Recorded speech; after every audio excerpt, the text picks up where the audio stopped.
Across the UK, online and on DAB. Access all radios. Talk Radio. Give it some lip. Talk Radio. Thank you, James. Thank you, Ash. Another 3 hours of whatever you want it to be, dear listener. 0344 499 1000. I'm Iain Lee. This is Talk Radio. Late night, Iain Lee on Talk Radio. We have ways of making you talk.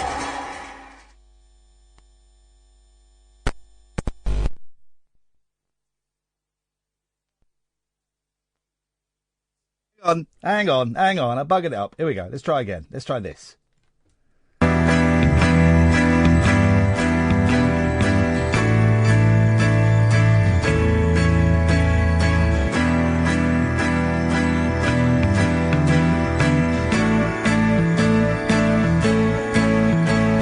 It's nice to be nice, as my mother once said. To be good, and it's fun to be fun. It's nice to be nice, as no other would say. It's good to be good, and it's fun to be fun. It's nice to be nice.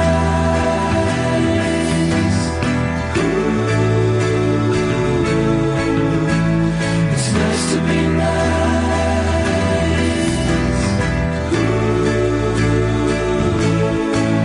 When you see a smile that's painted on you now, and did you hear about so-and-so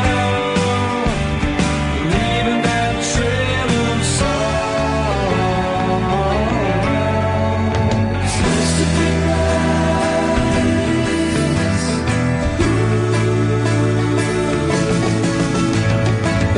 to be nice, as my mother once said.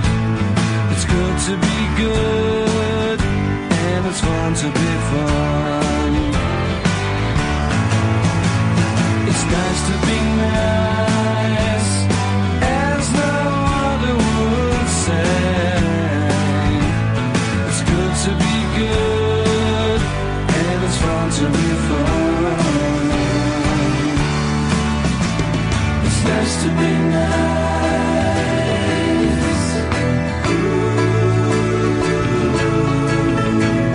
It's nice to be nice. It's nice to be. When you see a smile that's painted on you now, and did you hear about so-and-so leaving that trail of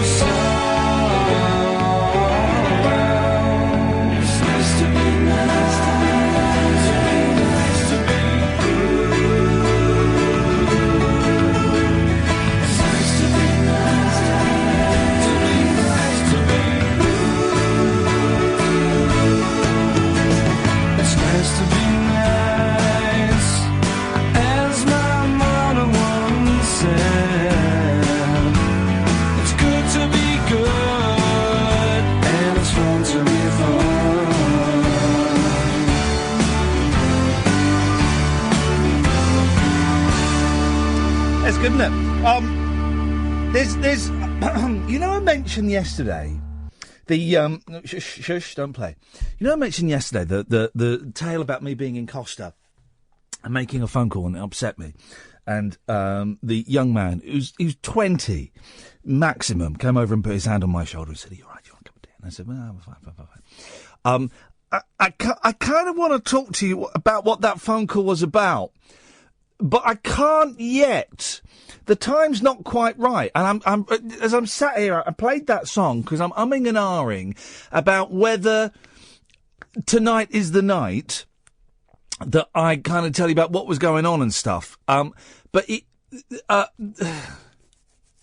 I'm not going to tonight, I think. I think I will at some point, but I'm not going to do it tonight. Oh, mysterious. There's nothing, there's nothing that has a major impact on you. It's had a major impact. It's having a major impact on me. But there are 3 people that I would like to get in touch with. And I'm in touch with all 3 of them now.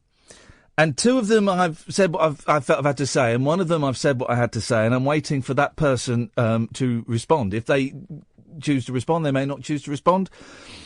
So we'll wait and see. So if I were to tell you about it now, then it would be an unfinished story. It wouldn't be complete. And also, I kind of have to, when I tell the story, I have to be really vague.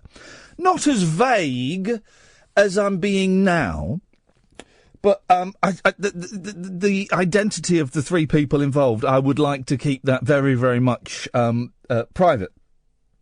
So I kind of have to get it in my head how much or how little I can tell. And there's some bits I don't want to say because they're embarrassing to me. But suffice to say, I'm really tired today, and I've had a quite an upbeat day for various reasons, which I'll go into in a little bit.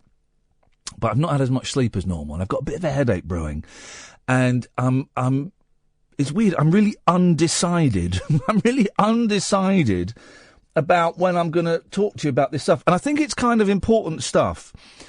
Hang on. I need to clip my neck. Hang on, there's a click in there. There it is. That was my neck.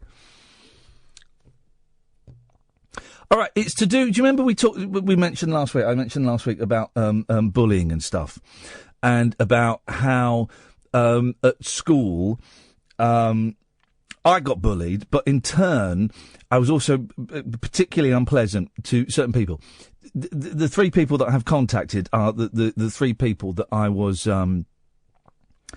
thoroughly unpleasant to, and I've kind of remembered quite a bit of my behaviour, and it's awful. And I'm not going to go into the details of it because it was, I was 15, 16 years old. It was a long time ago, and there are reasons, but it was awful. I have approached the 3 people that I immediately think of when I think back to those dark days of me being unpleasant at school, and I am trying to make amends to them. So we'll see. 2 people I believe that work is done. 1 person I'm waiting to hear back from. That's vague enough, but without being too vague, but vague enough that it's not going to embarrass anybody. I tell you. Partly why I'm doing it. Tonight's show might be fun because I've got a little bit of a headache, so it might be a bit confused, which is fine. Partly because I heard this on Radio 4 last week. I heard a young man who'd been bullied and tried to kill himself, or certainly considered it, and the mother of another young man who had killed himself because he'd been a bully. And it's these things keep popping up in my head. Every now and then I'll remember back to what I did, and I'll have like a shame attack, and I will feel awful about it. But also, there's, like addicts and alcoholics and stuff, right?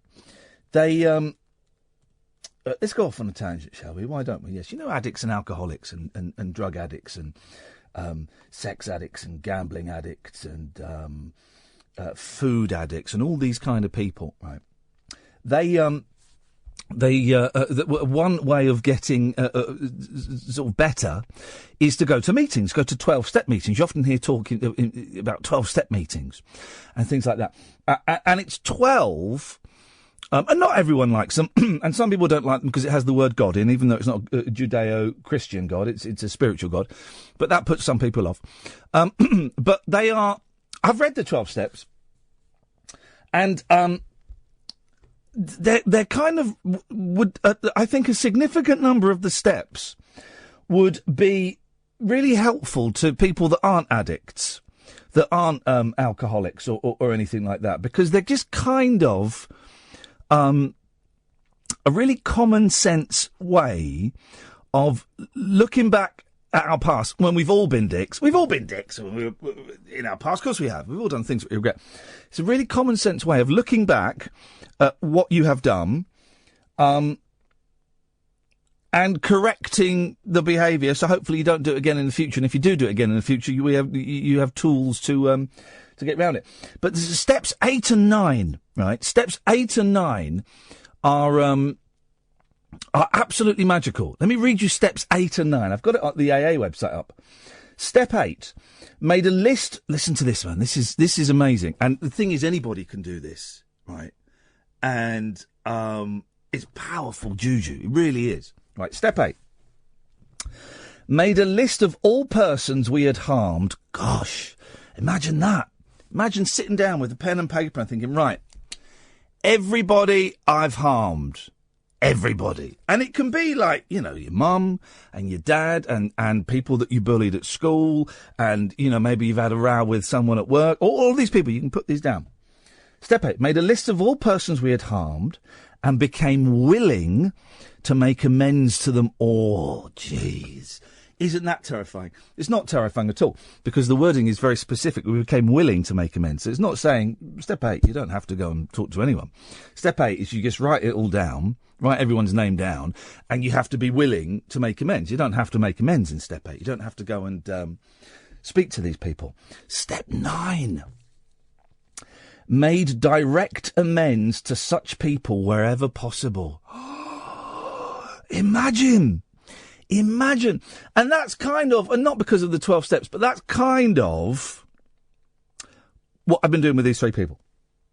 But imagine that. Imagine that someone who treated you terribly at school or at work 10 years ago, or maybe you lent a friend some money and they never gave it back and then they disappeared. And then you get a phone call one day saying, I want to apologise for the way I behaved. And then it's entirely up to the person who's being apologised to as to what they do. You know, the person who's making the amends, making the apology, has no control over the person, how the person reacts. Now, the person might go, oh, yeah, that's brilliant, thanks. Or they might say, why don't you naff off, you idiot, and never call me again. All of that is fine. That's entirely up to that person. But step 9 continues, you see. There's a slight get-out clause. And the third person that I communicated with, this last part of step 9 is kind of got to me a bit, and I had to think about it a lot. Step 9, made direct amends to such people wherever possible, except when to do so would injure them or others. So what that's saying is, if getting in touch with someone to make amends would actually be horrifically upsetting for that person, then you kind of have to find a way to do something a little bit different. Made direct amends. Now, what does amends as well is quite interesting, because if it's like you nicked $5,000 off someone or you borrowed $5,000 off someone, direct amends would be to get in touch and try and either repay the money or sort out some way of repaying the money. Direct amends could be just like saying, you know, I'm sorry and stuff like that. It's just interesting. And I put that out there for no other reason than I've got a splitting headache developing, and I'm a little bit confused, and I really want to talk about the conversations that I've had this week with various people, but the time... Can you check, see if that fan is on there? Because it's bloody hot in here. But the time is not quite right, thank you, Ed, is not quite right for me to go into the conversations that I've had. Why am I mentioning the 12 steps? I don't know. They're just interesting. They're a good read. It puts people off because it mentions the word God. It's like 4 times, 5 times. Then everyone goes, oh, it's Christian. It's not Christian at all. It's spiritual. You can do it with a little G if you want. 8 made a list of all persons we had harmed and became willing to make amends to them all. 9 made direct amends to such people wherever possible, except when to do so would injure them or others. Isn't that magic? Isn't that magic? You know, those words. Anyway, I'm prattling on. 0344 499 1000 is the telephone number. I'm Iain Lee. This is Talk Radio. The wild man of late night radio is back. Iain Lee on Talk Radio. We have ways of making you talk. Now, very, very big announcement to make. I'm presenting the New Year's Eve show.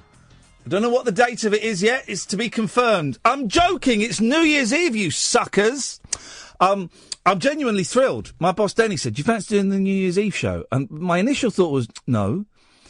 And then I thought, hang on, I don't do anything New Year's Eve. I can't think of anything I'd rather do than share it with you guys. So it's New Year's Eve. It's Sunday. It's 4 hours, 9 till 1. And I want, I want it to be special, right? Because I've heard of other New Year's Eve shows, and they're generally quite boring.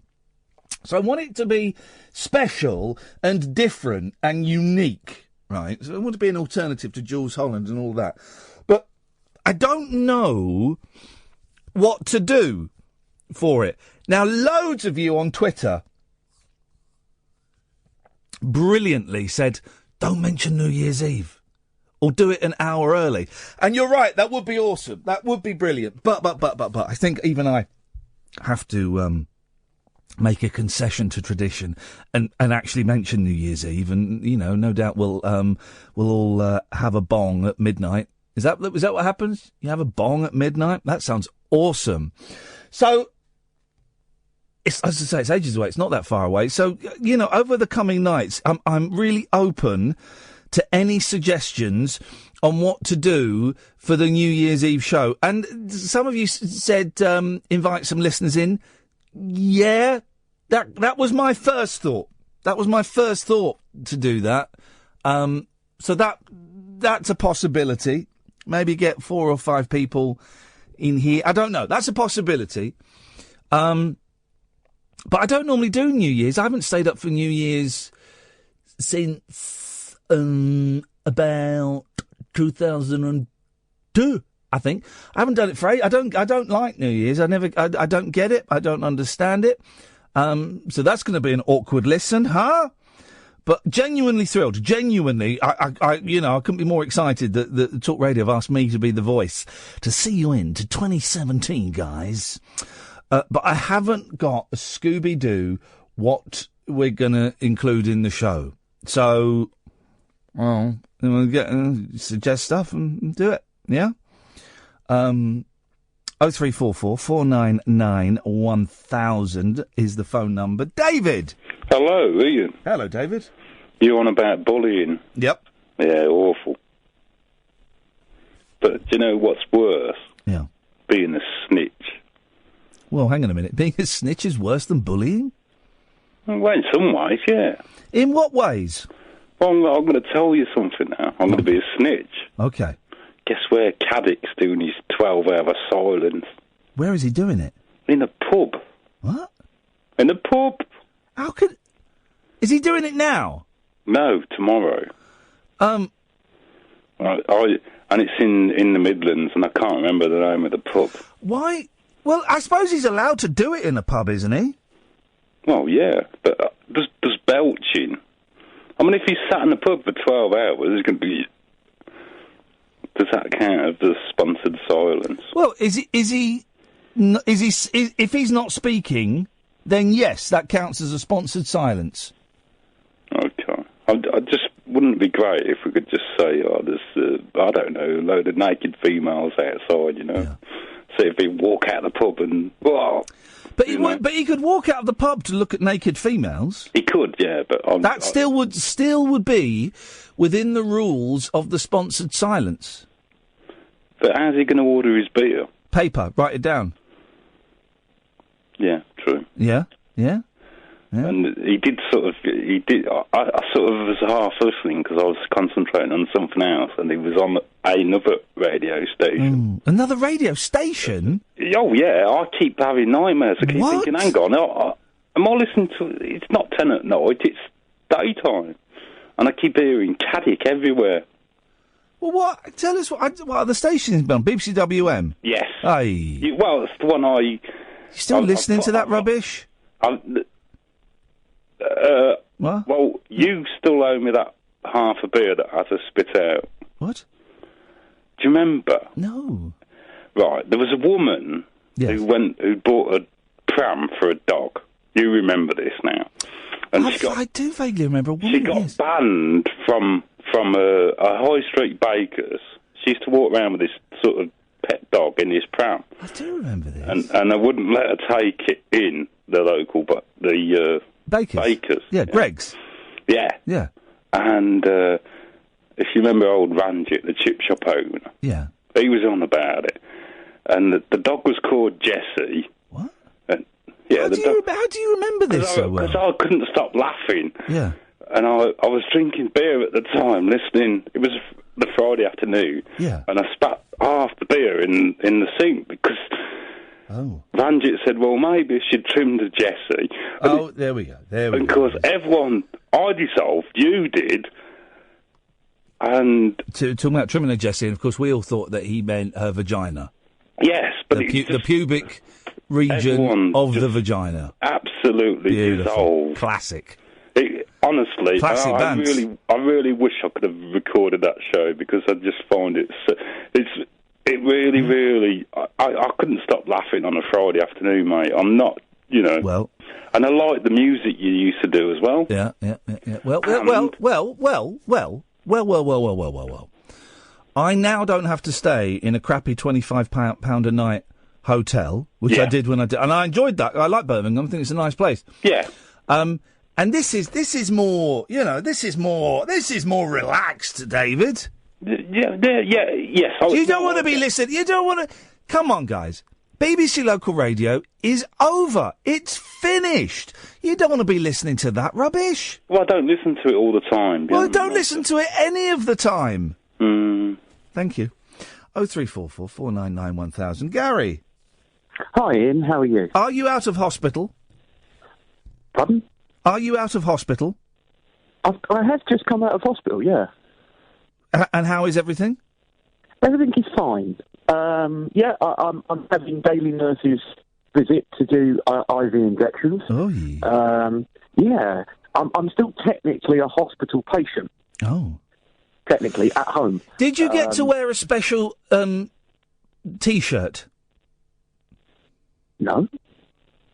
You didn't have you didn't, after the procedure, they didn't give you a special T-shirt?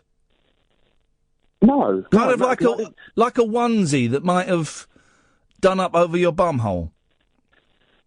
No. Oh. I'll tell you why I'm asking, Gary. Yeah, please. I will. My dog got spayed today.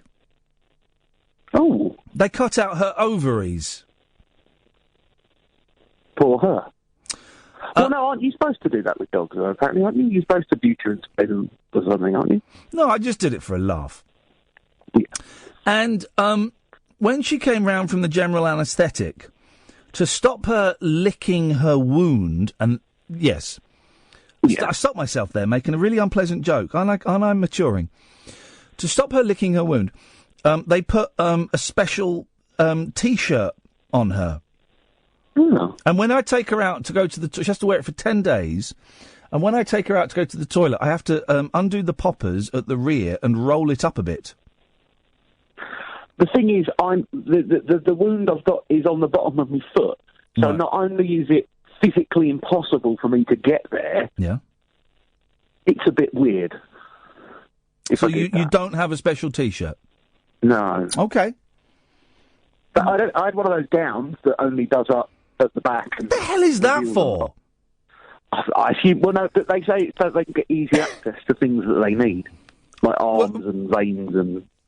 Well, stuff. I don't know. I don't quite know what. Did you have your temperature taken with a thermometer up your bum? No. Again, the dog had that done today. Yeah. In the ears, and that's I assume not as invasive, but it's still a bit weird. Yeah. So, because I don't like having things put in my ears at all. No. Because I can't hear very well out of one ear, so I'm very sensitive about things going in my ears. Huh?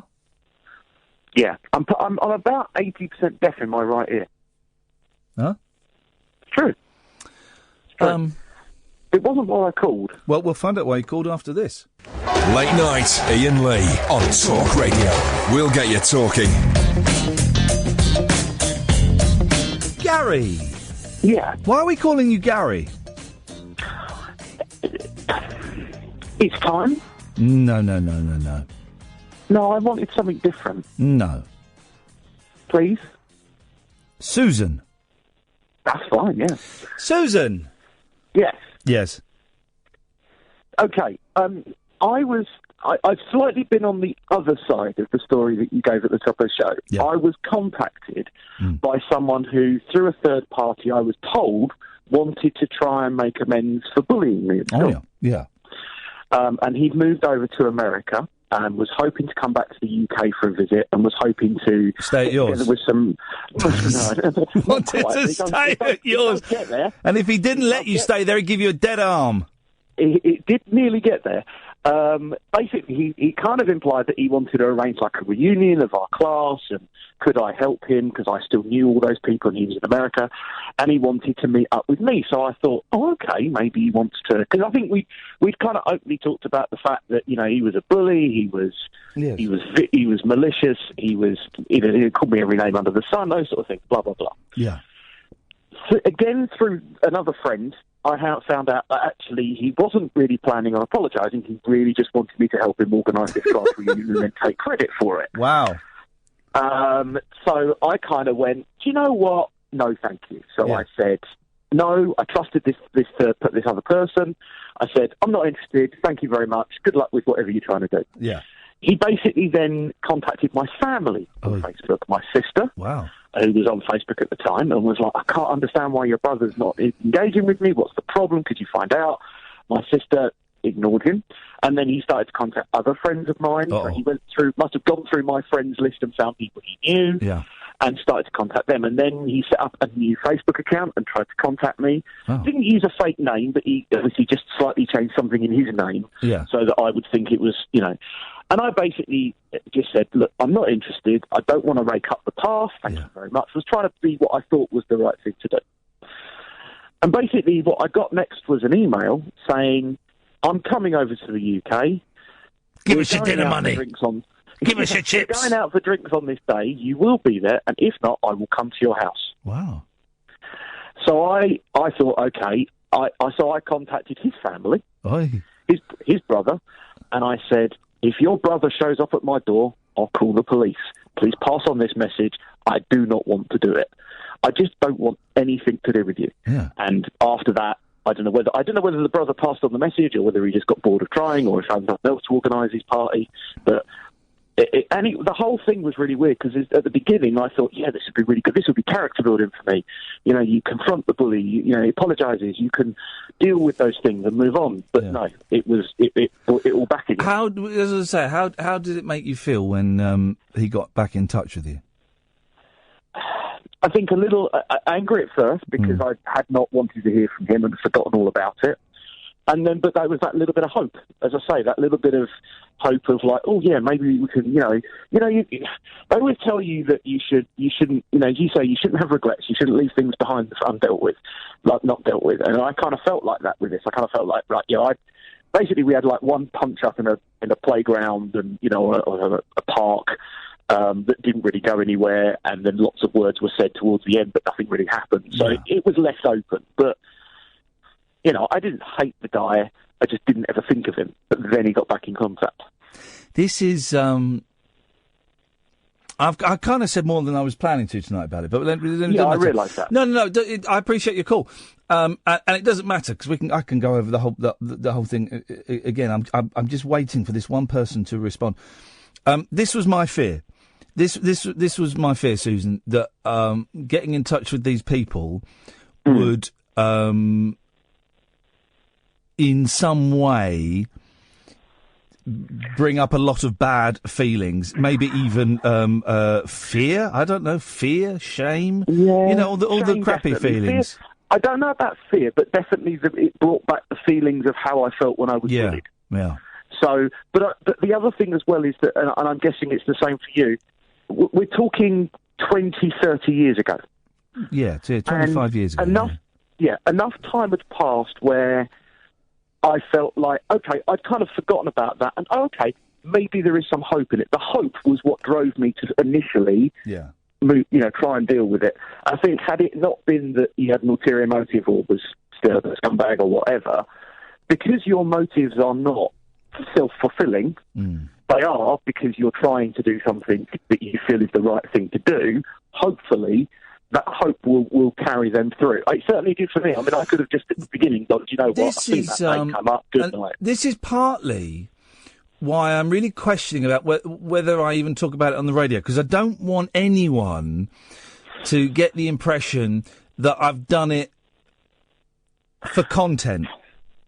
I would, my opinion, I wouldn't reveal any more until you've had contact with that third person. If that third person says yay or nay, and it's dealt with, then it's up to you. But for me, if I was in that position, it's like you've revealed to your listeners what's troubling you. Yeah. I wouldn't go into any more detail until you've had some part of closure. And I'm in contact. I don't mean you've met up and shook hands. No. I'm in contact with the. I'm in contact with the third person, and I have. We've made initial contact via Facebook, of course, and I have. Written quite a long piece apologising and explaining why I've got in touch. And mine never did that. He never apologised first. No. So and I've given, there is a difference. And I've given this person my phone number and my email, and I said I'm prepared to meet if I want, and if you don't want to reply, you don't have. I give them all the options, right? Yeah. And we'll see. But boy, oh boy, writing this message. Was tough, man, but not as tough as it would have been for this person going to school every day, having to put up with what I was doing, And it's really weird. It's really weird, right? Because there is now a real strong dichotomy. Is that right? The right word in me, in that as I'm getting older, I'm this kind of peace and love liberal lefty, but there is this kind of dark.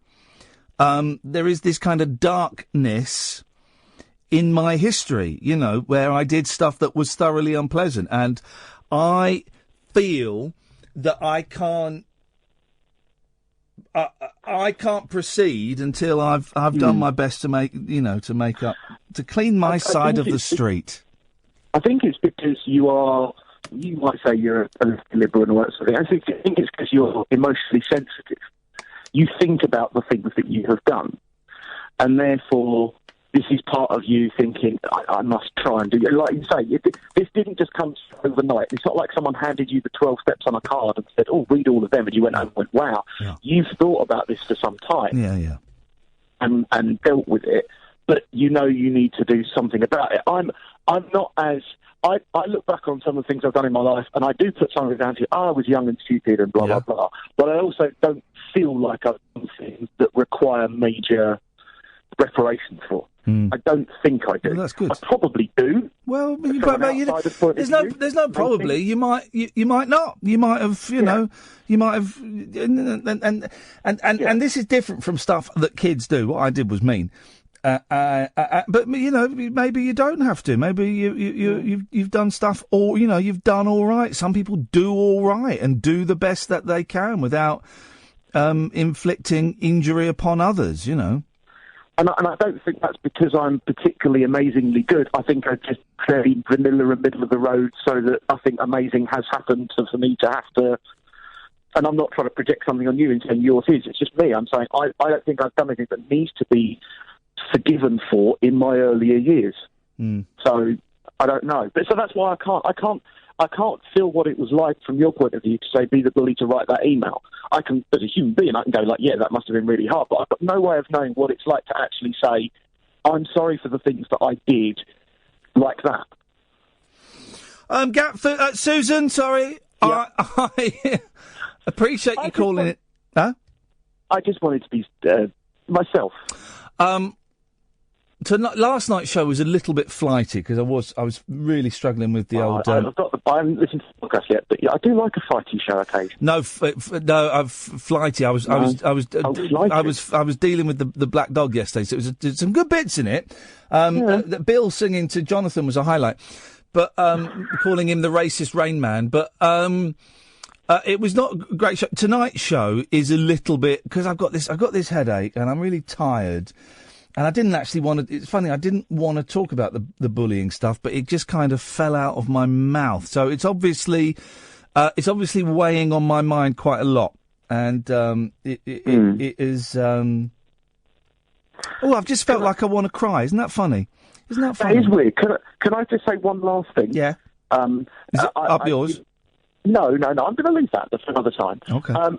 You mentioned that I've been in hospital. Can I just say thank you to the Iain Lee community? Right, I'm going to cut you off now. Really nice messages. But they were really nice. I'm going to cut you off. Up yours. Oh dear, dearie me. 0344 499 1000 is the telephone number if you want to give us a call. Andrea, Ty, stay there. The phones are pretty busy tonight, so if you're ringing and it's not being answered, the team are working toot sweet. Is that a phrase? I don't know if that is a phrase, but that's a phrase that I've just uttered. 0344 499 1000. This is Talk Radio. Across the UK, online and on DAB. Late night, Iain Lee on Talk Radio. We have ways of making you talk. People, huh? Andrea. Yeah, people, huh? People, huh? Isn't it? Yeah, people, huh? You've just done me about 4 clunky gear changes. Yeah. Since I rang you first off to say that's really good what you were saying about what you've been doing the last week. Yeah. And I would rang initially just say, just take your time. Yeah. Don't feel that stuff's got to be,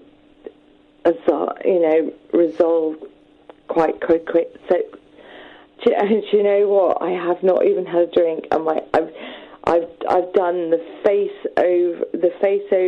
hands over the face because I was so worried, and Kath rang me back twice, and I think I did a little bit of what you've done regularly. When you say you can't do a show, and you really believe it because you've got nothing, and I'm just sort of nervous because I'm okay. I'm okay talking to you because you get it, and I just wanted to say just take your time, and then you went on to talk about the steps. I've been a stepper, and there's a reason why they're so later on in the steps, because they're the most difficult. And probably majority of people, only if you're really into it, yes, they progress into the steps. But if you go into rehab, they look at covering the first 3. Yeah. So for you to looking at those, that's quite heavy duty. It's a difficult thing. I was a little bit of a bully, but I was in primary school, and it was a very, very rural. It was in the 60s. Yes, giving away my age. Not a big thing, but it was really just calling to say, don't feel pressurized by thinking you have to resolve stuff quickly. You've obviously done something really good by contacting these people. We didn't have social media in those days. Thank the Lord that we didn't, because I, like you, think that some of it doesn't really do our best health, or it doesn't do anything for our health. No. So really, it was sort of Kath ringing back, and it was you having one of those, I'm not sure I can do tonight. Yeah. But I just hung on, and I just... Well, I'm glad you did. Oh, and by the way, I held up pretty good well at funeral today. Oh, did you? Yes.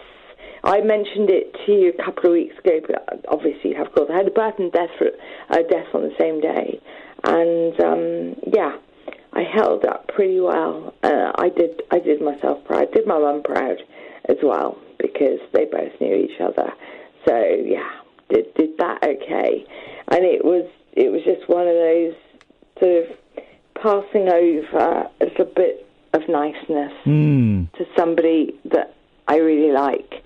And just as an aside, for New Year's Eve, I am so happy you've got the gig, but you've really got... It's a difficult gig, because I've defected one night from the other side because of a particular broadcaster who does a particular thing at that time of the year, which does seem to prove popular, and is the only time I've ever spoken to him. So I probably will defect to you for the night, because I love your show. Come on, Andrea. Come on, Andrea. Come and join me on New Year's. It might be a car crash. It might be a car crash. I find you. It's just easy. It's just easy listening. Not to say your fellow counterpart isn't, but it's just. I just love your show. Ian. Andrea, let's go. Who's your favourite caller to the show? Oh, my favourite caller. I like Tris. Yeah. I thought obviously some. I think a lot of us do, but Jonathan. Yeah. Because of his complexness. Because of his racism. How about Barry? No, not for that. Barry from Watford. I don't. I've known Barry from Watford from your older. Right. Are you not a fan of his? Bit boring. Bit past it. Oh no, him what and are you saying? And Derek and Clive. Oh, is that Barry? Oh yeah, whatever. What are you saying? I'm saying, what was I saying? What was your last conversation with Clive Bull? Was it a nice one? No, can I just say, you was defending me. It's sort of long pencil neck there you're talking to, isn't it? He was trying to have a prop. I know you was, Ian. I know. But he went away for a while, and then you went away for a while, and you both came back. Yeah. Because you had to, because he's Clive Bull. I don't know nothing about Clive Bull. But you did, you spoke to him. Well, very occasionally. She's thinking of the hilarious Larry from Catford. Yeah. He was hilarious, wasn't he? Lynn from Forest Gate. Yes. Barry from... To me, was Barry from Watford. And you sound to me like Barry from Watford. And you do sound like Barry from Watford. Yeah. Who the hell are you, man? I'm crazy Beach from Wimbledon. No, I know who you are. Right, Andrea, I'm going to say goodbye to you. Yes, and it's been a joy speaking to you as always, Ian. Well done for getting through today. Ta-ta. No. Are you going?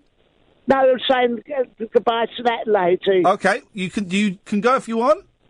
No, I want to stay. Okay. Hello? Hello? Hello? Hello? Hello? Hello there. Hello, is it? Is that Angelos? Yes, hello, Barry. How are you? Oh, not so bad. Yeah, I know you're okay, actually, because I'm sat next to you. We're phoning from the car. Oh, you're pranking me. No, we're not pranking you. You prank yourself, mate. I'll prank you in a minute in your nose. We're pranking. Right, well, you come and try pranking me. You didn't want to come down to London to prank me, so did you? I'll prank you so hard. I saw you bottled out of that one. I didn't bottle out of it. I saw the video that you sent for my show. Oh, yeah. Up yours, flicking the V's. You got a combined age of 263. Grow up. That's very much the level of our shows. And this is what I wanted to talk to you about. Yeah. What do you want to know? What? What do you want to know? Well, I want to know, on behalf of my listeners, how people apply for refunds. Well...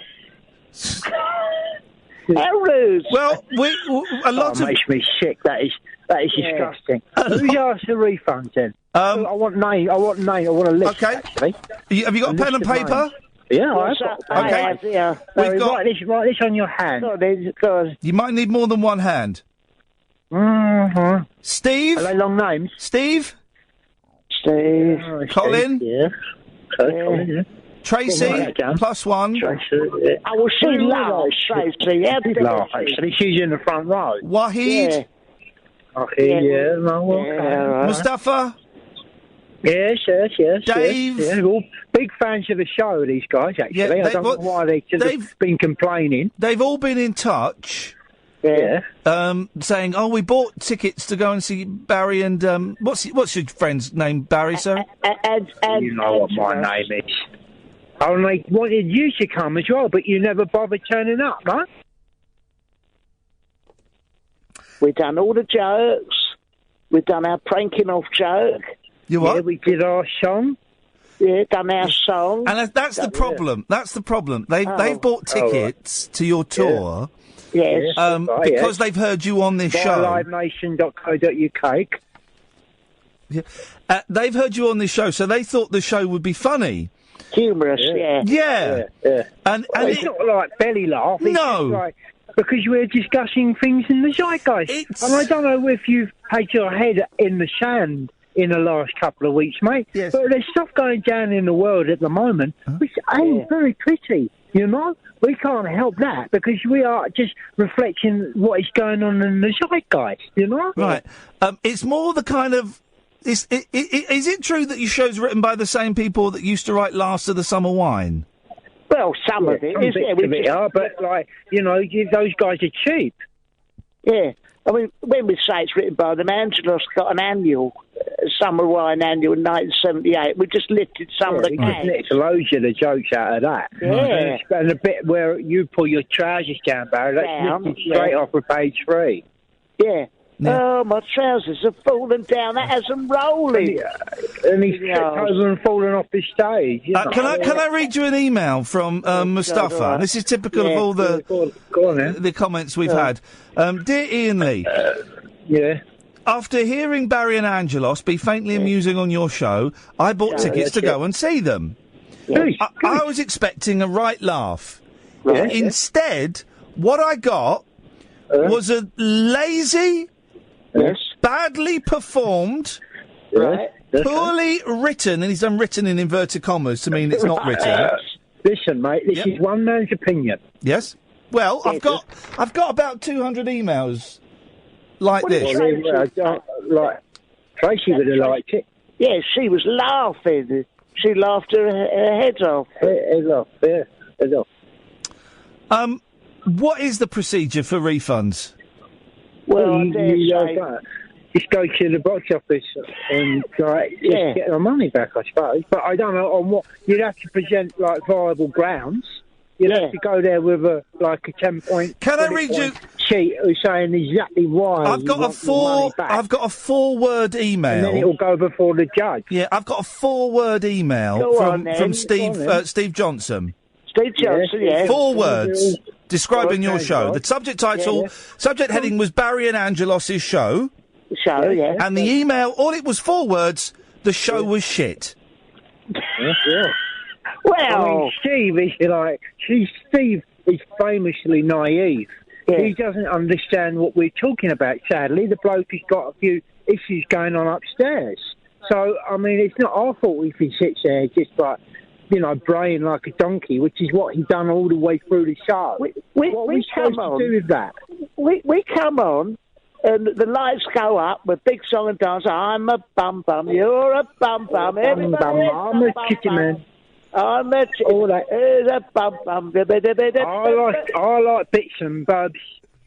I like bits and I like bobs. Everybody come and get some bits and bobs.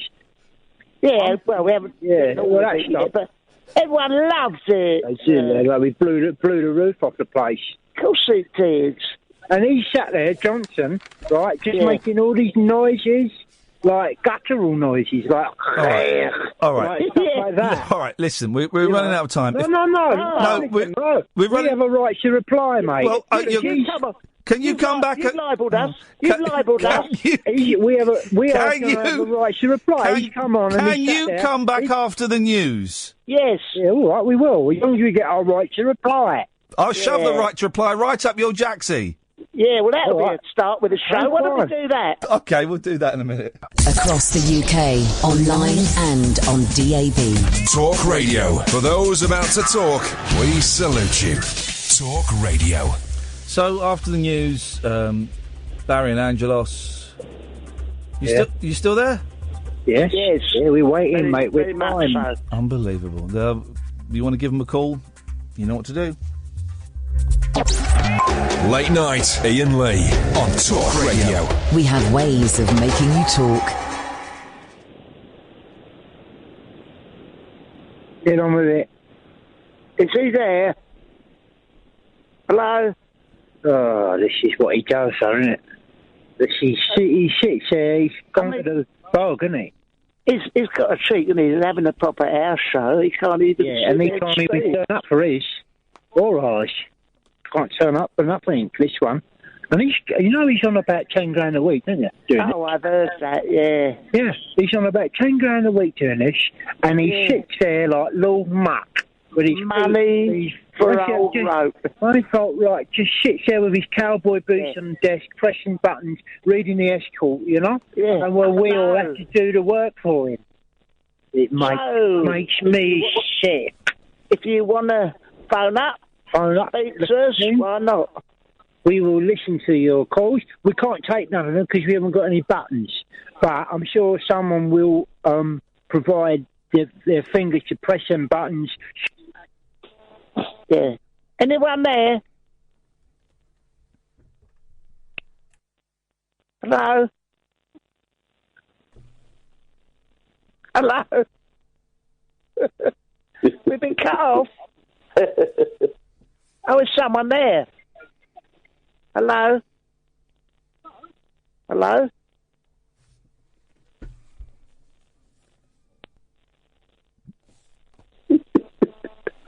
Hello there. Hello there. Hello, Talk Radio. Excuse me.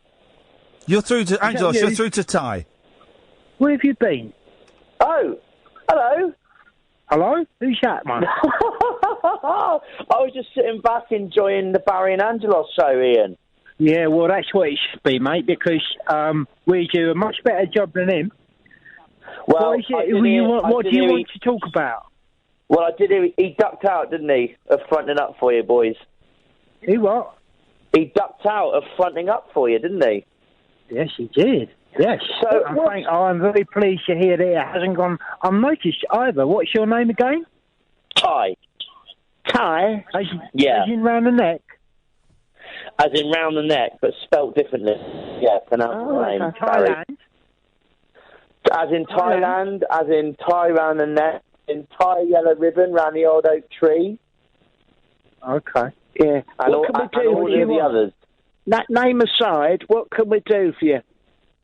Well, I'm the apprentice correspondent. Right. Of what? So I phone up to correspond about the show, The Apprentice, the TV show. Oh, okay. I like that one with Sugar. With Sugar. What's going on in it? So am I going to correspond with you then, Barry? Yeah, cool. I know all about it. I know what's going on as well, actually. I correspond on it. Did you watch it tonight, boys? Yeah, we saw all of it. It's the one where they had to buy stuff and flog it, isn't it? Did you have a TV in your car? Yeah, is it the one where Sugar fights someone at the end? Well, hang on a minute, Barry, because it got exciting tonight. It got exciting. 2 people got fired, was it? Yeah, there was a double firing. Double firing. Yeah. Double bubble. Double bubble, as they say. Let's hope that one day Sugar runs the country like Trump does in America. Like Trumpy. Yeah, you'd have a Sugar and Trump axis. That'd be funny, wouldn't it? Wouldn't that be something else? Oh, beautiful that would be. Wouldn't that be a thing? Oh my gosh. What do you want? Okay, well look, I mean, Ian, I love the way he just sits. It's like a throwback to his absolute days. So shall I just go into my review with you then? He's on 10 grand a week, you know that, don't you? Hello? Hello? Has it been cut off, mate? Angelos? Hello, Barry. You all right, mate? Yeah, I think that geezer's gone, thank God. I think he's gone, Chai. It's a shame because I was enjoying that conversation about sugar and the apprentice program. You're through to Angelos and Barry. You're through to Jonathan. Hello, Johnny. Hello, Jonathan. Lovely to talk to you. Where are you at the show tonight? I'm at home. Hello? Hello? Yeah, Hello. was you at the show tonight? We done a show. In Bristol. Show. Oh, in Bristol, have you? Yeah, and the Angelos and Barry show in Bristol. In Bristol. Was you in there? I'm not in Bristol. Where are you? I'm at home. Oh, yeah, you're at home. Lovely, lovely. You're at home. Yeah, good, Nice to be good. specific, good. yeah. Very good. What are you doing there? Listening to you too. Yeah, all right. great, aren't we? Yeah, we're good. We're running the show now, mate. Really? What can we do for you? Yeah. I wanted to talk to Iain. Oh, right. Oh, I don't know where he is. He's popped out for a minute. He's probably... He's probably nips off. I just wanted to tell him that I've been through what he's been through, and I've come out the other side, and just wanted to tell him, in short, to man up, grow some balls, and he's got to start going to church and reading about Stoicism, because that will help him deal with his issues. That's a compassionate view to take, Jonathan. Yeah, well, I think the thing is you've got to realise if you got these feelings of guilt and remorse that there's nothing. Have you got them? Oh, I've had them. What did you have them about? Lots of things. But one thing. Too many to mention. But I will mention this. Okay. There's nothing you could. There's nothing you can do ever to make up for the damage you've done. Nothing. Oh. That's why you've got to go to church and lay it all before God the Father, Jesus the Son, and the Holy Spirit. Right. Which church do you go to, mate? I go to the local church. Local to your room? You need to lay it all before... You mean in your living room? No, not in my living room. You need to lay it all before the God, Jesus, and the Holy Spirit in church. And if by some fluke you get the opportunity to make amends, by all means take it, but you're not entitled to any forgiveness. And that's how you show that you are contrite, by giving up your sense of entitlement to be forgiven. Yes. Right. And you complement that by becoming more stoic and reading up on Stoicism, particularly Cicero, who went through awful stuff in his life and bore it with great dignity. Can I stop you just for 1 second, Jonathan? You say Iain should grow some, I think, balls. Balls, definitely the word you use. You use balls. He doesn't need them. He's got an enormous pair of them. He's got elephantitis. He has. He's got a medical condition. Yeah, we come and see him in the studio. Honestly, I was under the impression that his wife had his balls in a jar. No, that's wrong. No, that's wrong. No. He's got a great big pair and he sits on them like a space hopper, which is why he don't use periscope no more. That's right, because it was embarrassing to see. And he twirls himself round on the chair. Yeah. And if you're lucky, you'll catch a glimpse. What he needs to do is accept the fact that he'll never be able to fully make amends, and that he needs to go to church, lay it all before... We can't get in the door with them balls. Read up on Stoicism, read up on Cicero... He can't get his balls through the door, man! It's very, very uncomfortable sitting on them wooden pews with great big balls, Jonathan. And it is. You know... I mean, it's all very well, but forgive me. You can't drag them up the aisle, you know? No. Well, it's very upsetting. A poor chap has got elephantitis of the... Bucolicus elephantitis, and quite honestly, it's a bit rich you coming on it. He's a martyr to his testicles, that fella. Yeah. Yes, wheelbarrow. So, the show is still going on. Oh, is it not been pulled off the air yet? No, your show.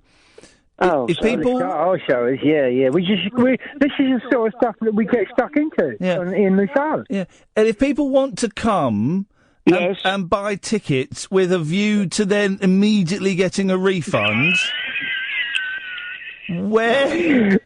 LiveNation.co.uk.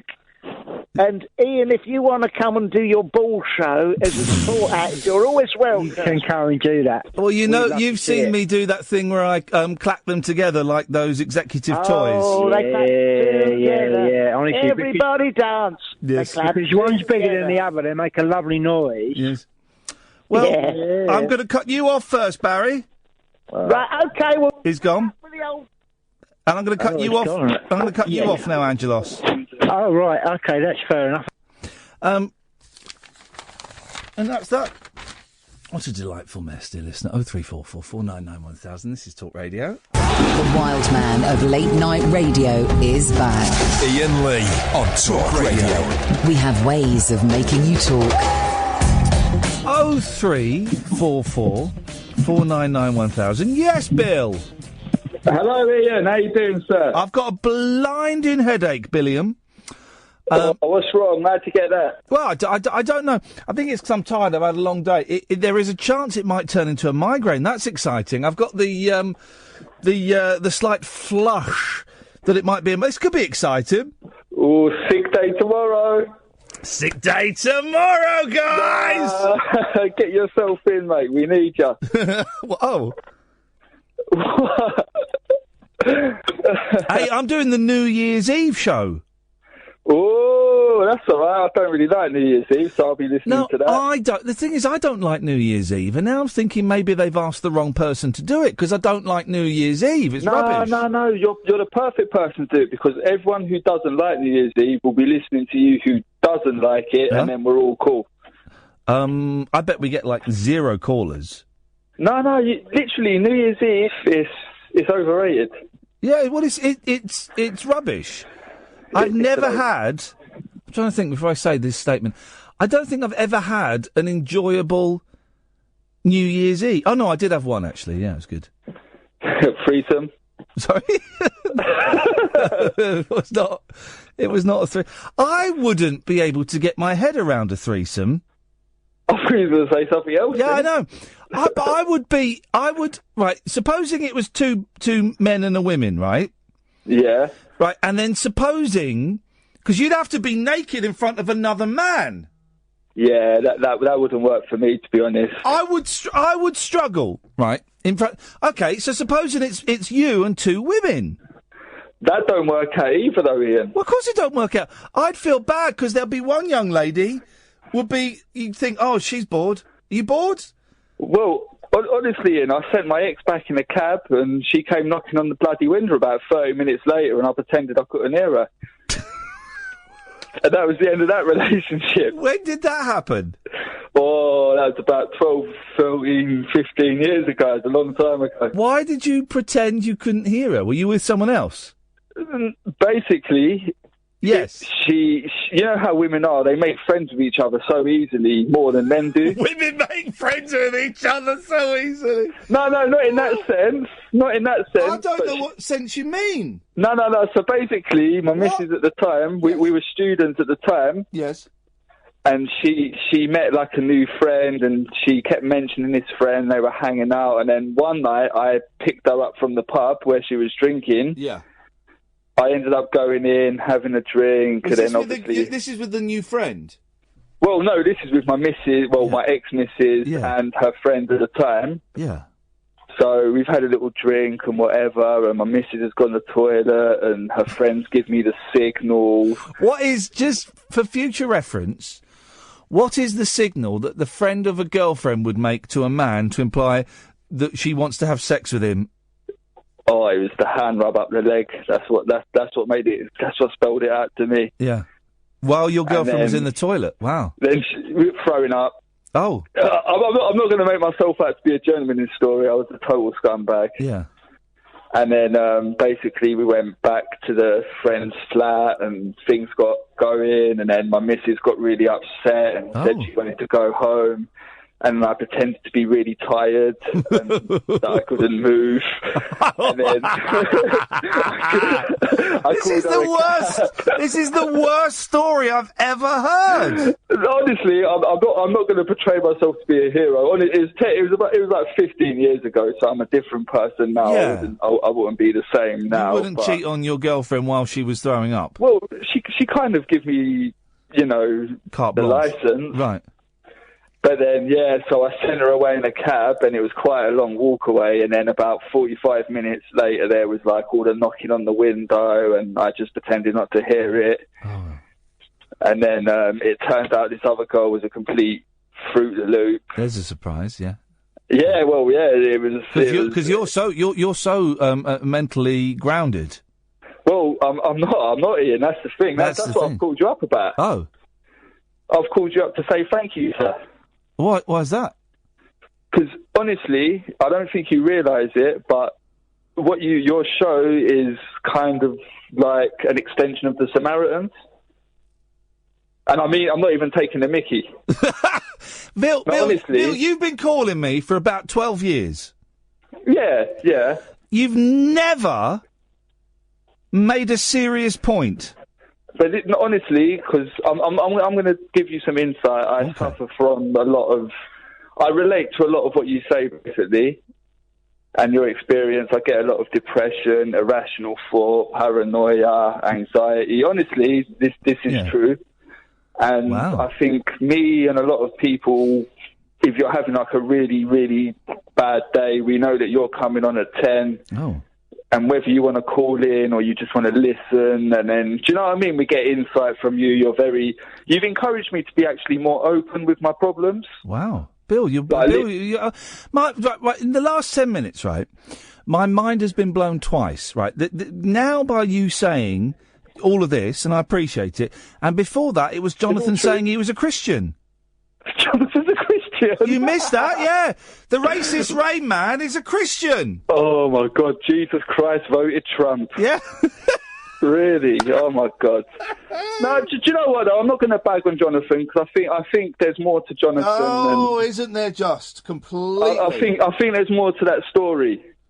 And I think we might get there one day. We might not, but I think we might get there one day. Do you know what? The stuff he comes out with is complete, whatever. But there's something about him you can't help but, I don't know. He's not all bad. No, yes, he's a massive racist and he's a fascist. And I think something's happened to him to make him be that way. I don't think he naturally thinks that way. I think something's triggered that. What do you think? He fell out of the window and landed on the head of a black man. I'm trying to work out. I don't know. Maybe he got. I don't know. Maybe he got mugged or something happened. You will have missed. You will have missed, Bill. You've probably missed that. I have had conversations with Jonathan where he's revealed a little bit about his parents, and so there's stuff that has definitely, pointed him in that direction. Maybe Jonathan's black. You don't know. I've seen a picture of him. Oh, okay. Yeah. But I don't know. There's because the way he talks and the way he obsesses with it. There's something that's made him that way. Yeah. But no, honestly, in your show, it's for a lot of people, and you know yourself, you've got all sorts of people that call you. I don't know. It's just a nice. Like literally, I was so lost from when you left the other place, the last late night show you've done. Can you not, Bill? Listen, this is wonderful, and I'm genuinely touched, right? But I can't take a compliment. So could you just sing to me what it was like when your girlfriend was knocking on the window of another girl's house, knowing you were in there having sex? All right. I'll keep it clean.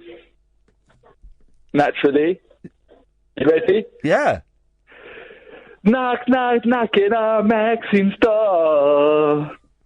Why are you in bed with that goddamn beep? Oh, yeah. Knock, knock, knocking on Maxine's door. Oh. Thank you, Bill. Ty! Hello. Hello, Ty. Oh, hello, mate. Let's have... I've got absolutely blinding headache, Ty. Absolutely blinding headache. I think I can make it to the end of the show. I have to, because we have a guest at 12:30. We've got Bey Logan, who's a Hong Kong movie expert. Do you know what? This Tonight Show has just blown my mind. It's really spooky because I was going to speak to you about my highlights from last week, and then Barry turns up because you had a show last week after your spooky night that was mad. It was all crazy. Do you remember when you had a massive blow up on Periscope and it all went crazy with loads and loads of people? Yeah. That show that night was really like a throwback to your Absolute show, and that made me think about Barry, and then boom, I'm on the show with Barry. You're and the on. other thing, I'm going to root around in a bag while you talk to me, Ty, just to see if I've got any pills, but I'm listening. Go on then. And then the other thing that really blew my mind is that, because I'm obviously a little bit behind, you did your A to Z callers thing, and Andrea, who I think was the Andrea that you spoke to tonight, Yes, wasn't she it? was, The yes. one- Yes. Who said a very nice thing about my apprentice report, and then she was on tonight as well, and I was going to say, thanks, Andrea. That was a nice thing to say. Hey, man, it all links up. It all links up. And I've got a little tip for you. If you're bad, if you've got headache and stuff, or any other aches and pains, I've told you this before, Paramol. What? Paramol. I don't know Paramol. I don't know what that means. It's over-the-counter, but really good pain relief. Paromol. Comes in a black box. Beautiful. Paramol. That's my little tip for you. Beautiful. Right. Give us an update. Apprentice. Yes. Okay. So you said you've been waiting for excitement. It was bound to happen because the numbers just don't stack up. We had a double firing tonight, but you probably knew that. I saw Partak went. Oh, eyebrows went. What a car crash he was. Eyebrow went. Yes. Who was the other Eyebrow person that went then? What do you want me to just go straight to the point, or can I give you a little bit of infill? Give us a little bit of infill. Let me go straight to my question of the week. Oh. Now, they were doing shows, so selling stuff at a boat show. It was tipping down, obviously. They had to sell various sort of bits and pieces. Question of the week, and it was bound to happen. Are you into water sports? There we go, ladies and gentlemen. There we go, of course. All right. Question of the week. Thank you very much, Sam, for that one. I didn't get... Because they had to buy... they had to sell either yachts or like the power things that you sit on and it rides on the water. Jet skis. Jet skis.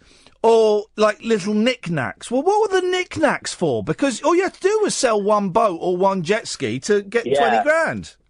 Yeah, well, they broke it down into kind of two sections. You had the high-end stuff, right? And then you had the kind of the on-the-stall stuff. So they broke it down into two sections. That's how they split up the teams. So on Nebula, where you had the little mouse as PM and Soft Iran, they were selling speedboats because they screwed up the jet skis. But on the sub-team... you had Geezer Paul and, just mark my words here, little dark horse, Jessica Rabbit. She's coming through on the outside. She's doing really nicely. So they sold snorkels, kids' bags, and they basically sold $2.5 grand's worth of stuff. So you have high end and low end. And the thing that did it for Eyebrow is he didn't take the high end seller to go and sell the high end stuff. Yeah. And they lost out basically. Well, hang on, because they had 6 sales for the jet skis, and then they all fell through. Ian, mate, they would have won this, right? So what they did, they bagged this guy. He's really keen. I felt a little bit sorry for them because the guy comes in and says, "Look, I run a jet ski experience thing in 4."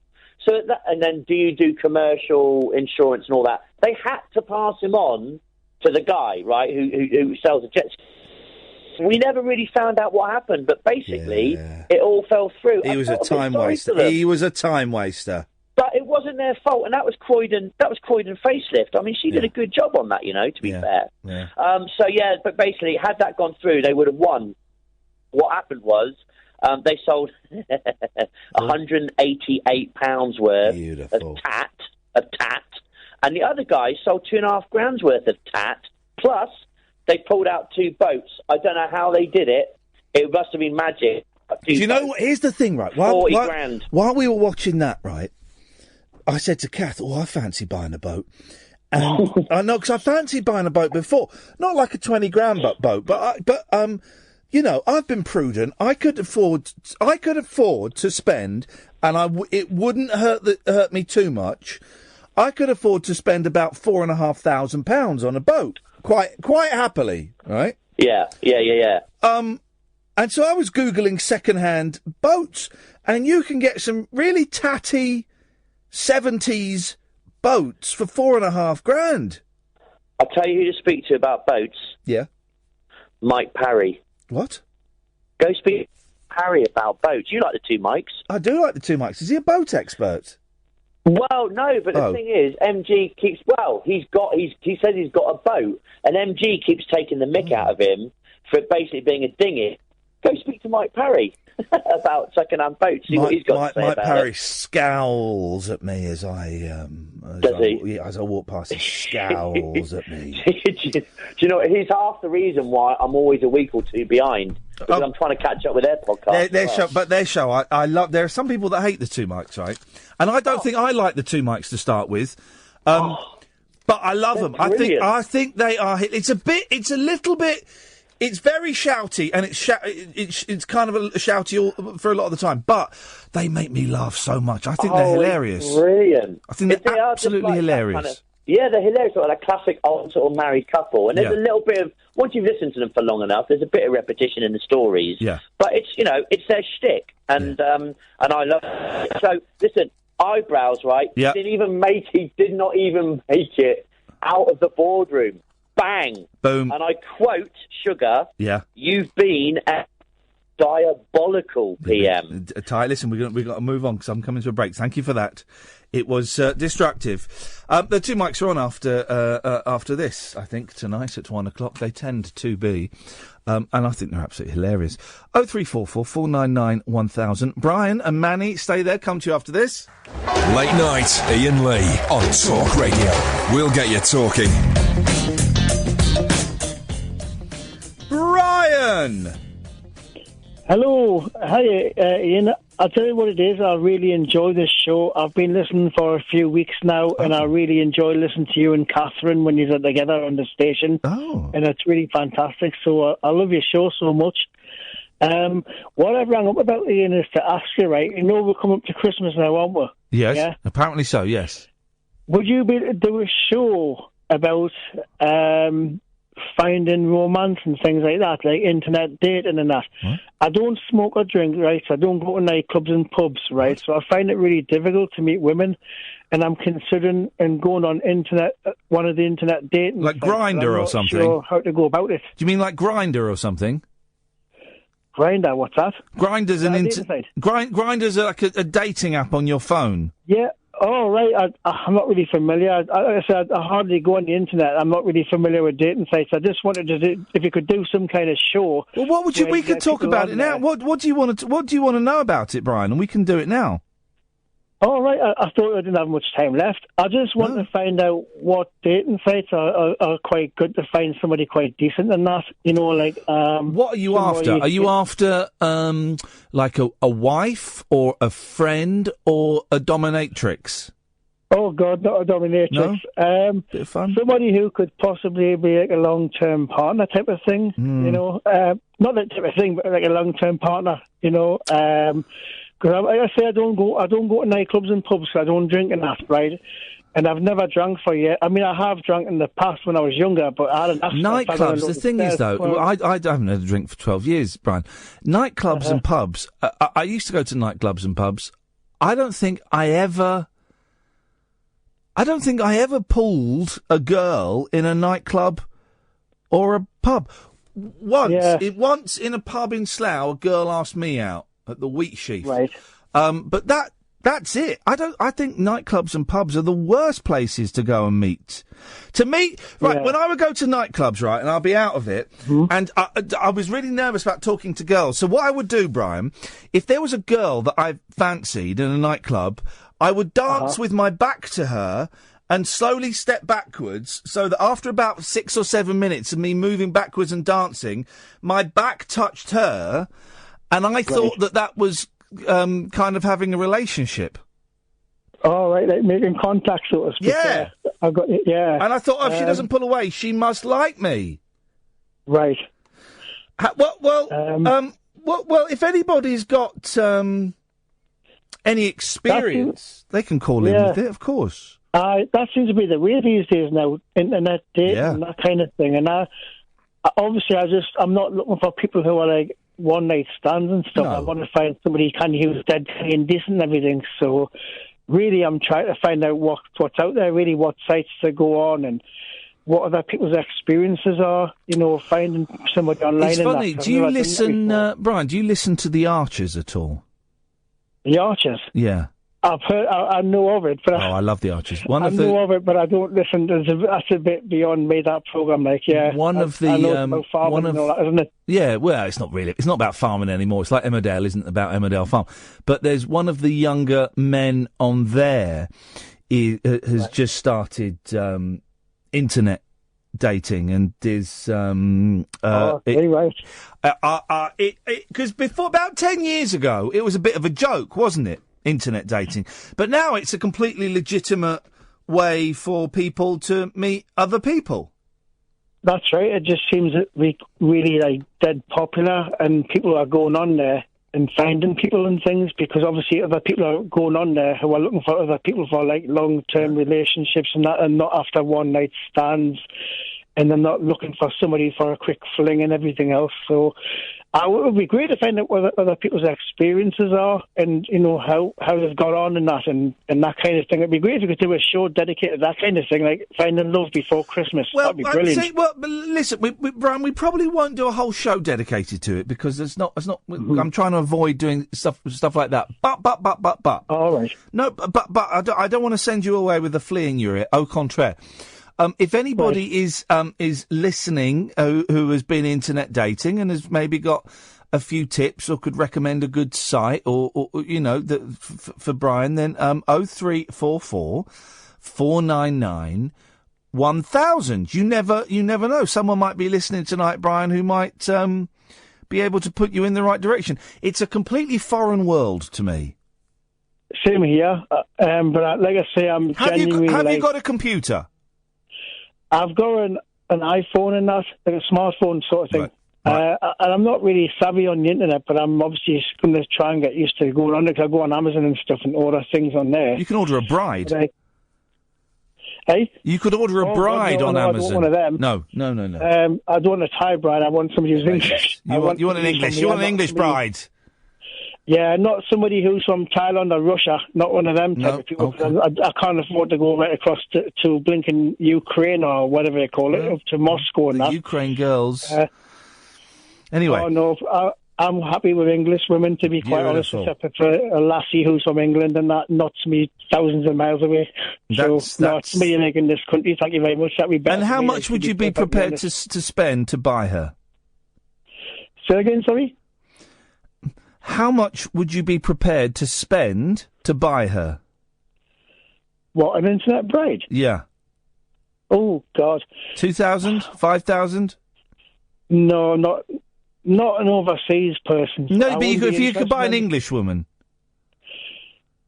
Well, I would hope to find somebody and go on a date with them and get to know them, go out for a meal and stuff. I wouldn't go on buying somebody, because that's like mail order bride shopping, isn't it? You guess what you pay for, I suppose.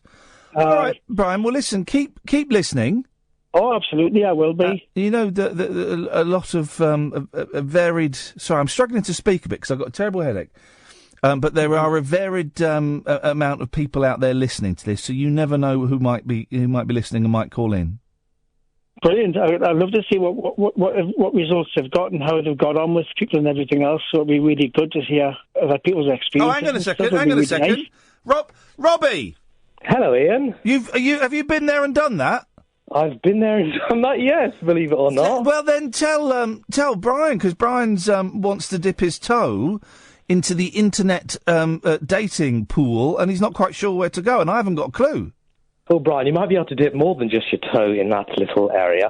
I have always been against internet dating. I found it a bit tacky, a bit desperate, a little bit bizarre, a little bit, strange. And I'm very, very stubborn. Ian might remember about 10 years ago, I used to be very stubborn. But I went on a service, I'll tell you the name in a second, just for a bit of fun, just to change it up a little bit.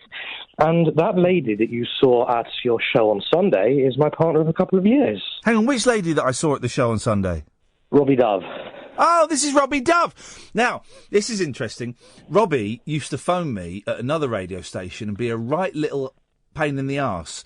And we're talking about... It's funny, there's a theme developing tonight of apologies and stuff, and I was very touched by your very gracious apology at the weekend, Robbie. Yeah, times change, people move on. I didn't listen to your 3CR. Nothing against you, it's just I couldn't be up in that time in the morning. No. But it was great to have you back, and I realised how much, Isn't it funny? Honestly, isn't it funny? Thank you, Robbie. I appreciate that. But and did you... OK, so the woman that you were with, she looked like she had all of her bodily parts. Did you meet her online? I did, and I was very embarrassed at first, not for her, but for the whole part of it. But my advice would be, don't put all your eggs in one basket. Don't look for anything. I certainly wasn't looking. I was messing around the webs on an app. It was called Taste Buds. Taste Buds? Taste Buds? Taste Buds. And it's for matching music, matching musical preferences. You type in your musical artists, etc. Clever, yes. Me and this girl have about 0 musical artists in common. Oh. We just started chatting, and I developed from there. So, Brian, is it? That's me, yes. Yeah, no rush for anything. I'm sure you got plenty of time. And don't be too much pressure. Don't put all your eggs in one basket. Have numerous conversations with whoever you want. Have a bit of fun. Don't take it too seriously. I'd say Taste Buds is the one that I use. My friend was quite successful on one called Coffee and a Bagel. I'd never heard of it, but it's a good one for meeting up for a coffee, a bagel, and a quick kiss inside as well. Coffee and a bagel and a bun cup. That's the one. And it's funny. Do you get Robbie when you meet friends or family for the first time and you introduce your lady friend and they say, "Oh, Robbie, tell us how you met." Do you get embarrassed that it was online, or are you past that now? I haven't really got to the stage of actually telling anyone yet. I think my mum tells all the family. She's met a couple of my grandparents. Yeah. But because they're quite au fait with the internet, it's not too bad. They know what it's like these days. But no one actually will judge as much as I thought, apart from me, of course. That's, it's just the way forward. And when you haven't got too much time, and this isn't an insult at all, like you feel the appropriate skill set or confidence, there's no harm in having a look, seeing what's what, and it might be a complete disaster, in which case you'll do the traditional ways of speed dating and going to other establishments. But I think for you, Brian, it's a great way to, to at least, if nothing actually comes out of it, just be a bit more confident in chatting to people and seeing how it goes from there. I mean, it took us about 8 months to exchange numbers and a year to meet up. Wow. But we did meet up, and luckily she looked half decent, and some reason she liked me. God knows why. Brian, listen, Robbie, I appreciate that, mate. Thank you. And thank you again for what you said to me on Sunday. It was very, very touching, and it ties in a lot with what we were talking about earlier. Thank you, Robbie. Brian, listen, keep listening. You never know. We might get some more people calling in with bits and pieces. I think my suggestion, I don't know what I think you should do. My suggestion is you need go online, have a look at a couple of websites and sign up. I think I'll do that. And see what happens. To find out which are the good sites, because there's thousands of there are. There, isn't there? So. Whenever I'm buying something, and this is kind of buying in as much as you're signing up to a website, I find the websites and I write down the names of sort of 4 or 5 that I like the look of, and then I just Google the name of that website, reviews. And just see what comes up. And there'll be some people that love it, and there'll be some people that hate it. And I tend to kind of go for the ones that are a bit more in the middle. Right. But I think you just do it. Just do it, Brian. Just sign up for 1, 2, 3. I don't know, whatever you can do. Because I know you've got. I think some of them you have to pay for. And just see what happens, mate. And I wish you the very best of luck. Brilliant. I'll keep on listening and see who comes in and who calls in. Yeah, you never know, Brian. We might get some more calls. Thank you, mate. Good luck with that. 0344 499 1000 is the telephone number. Manny, then Nigel, then it could be you, dear listener. Across the UK, online and on DAB. Late night, Iain Lee on Talk Radio. We have ways of making you talk. Let's go to Nigel. Evening, Nigel. Hello, pal. How are you? I'm all right, thank you, Nigel. Well, I'm not all right. I've got an absolute splitting headache that could turn into a migraine at any moment, Nigel. My balls have been discussed on this show far too much. That's not good at all. No. I was actually going to put you through my desk, but there's a delay on the system, so I can't do that. So I'm just talking through the phone and everything like that. Okay, for those who don't know, Nigel works in radio. He's a radio presenter. Thanks for doing the podcast, by the way.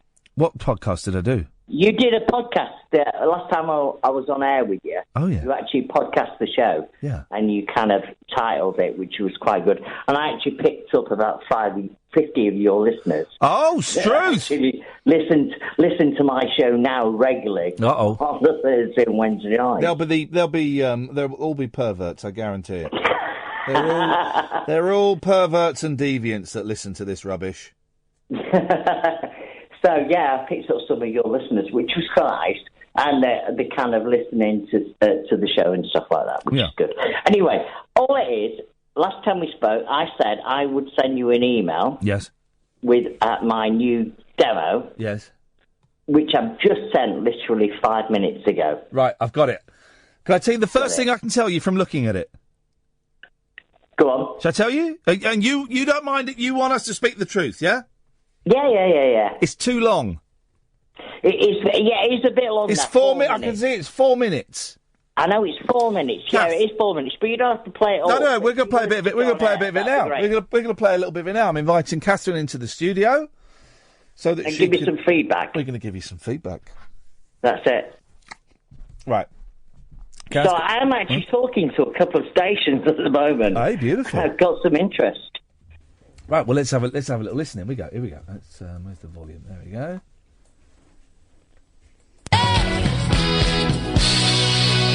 Well, hang on, that's a weird start. Doesn't make any sense. What happens there? That's the end of the track. Well, you want to. If you're doing that, you want to fade in. You don't. That's a bit cold. Anyway, right. That's weird. That's weird. Stanley's up tonight. Great track from Beverly Knight, Middle of Love. Nigel James, Identify Radio. Access all areas right through till 11 tonight. Today's best music mix and celebrity gossip. Boy, we got loads of great celebrity gossip coming up for you on the show tonight.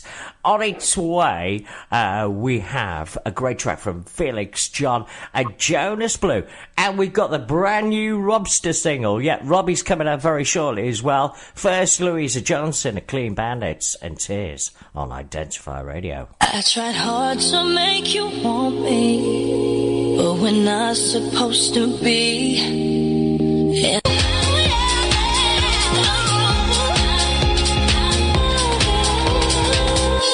all right, let's get into it. Will Young has walked out of Strictly after last weekend had a bit of a run-in with Len Goodman, one of the judges on the show there. And basically, Len turned around and said, listen, shut up, get on with it, and just carry on, all right? And I don't think Will like that, because earlier on in the week, he emailed the producers and said, listen, I'm done. Not doing the series anymore, and I'm citing personal reasons. So everybody went, listen, it's Len Goodman's basically what he said, and he's annoyed him, and he's just had enough.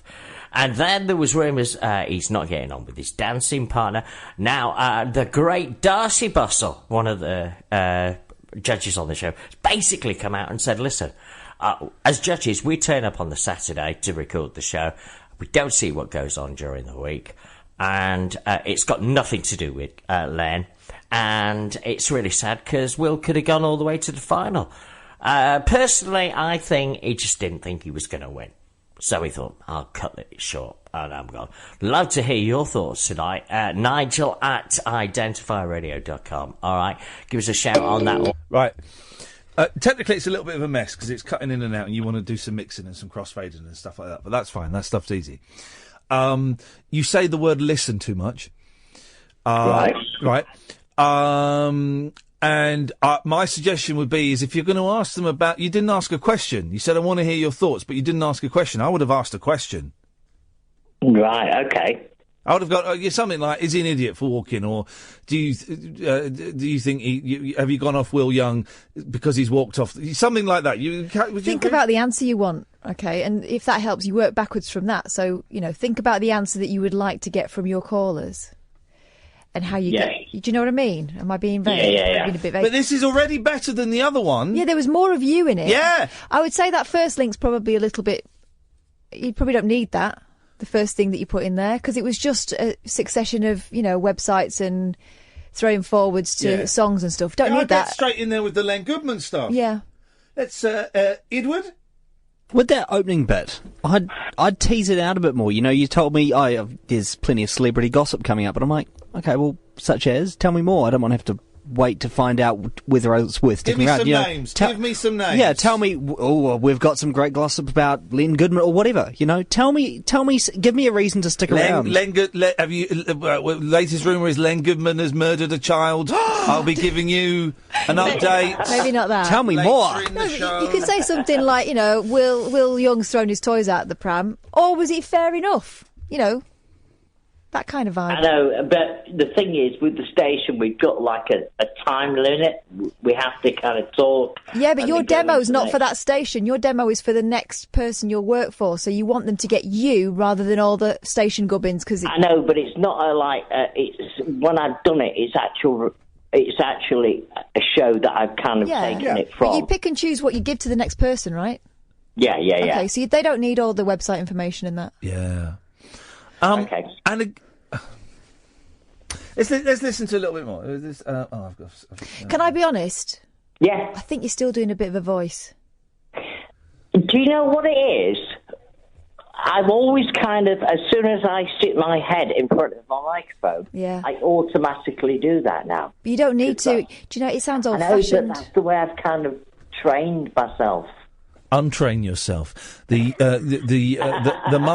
master unlearns everything they have learned. That sounds good, didn't it? Well, just have a think. Hang on, let's have a bit more, because I want to... Give us a shout on that one. We got that new Robbie single. Can't wait to play that. It is brilliant. But it's got the Apprentice theme in there somewhere as a sample. We're playing that. It's on its way. Felix John, Ain't Nobody, right now. Right. Hang on. Up to the title, you weren't doing a voice then. Hang on.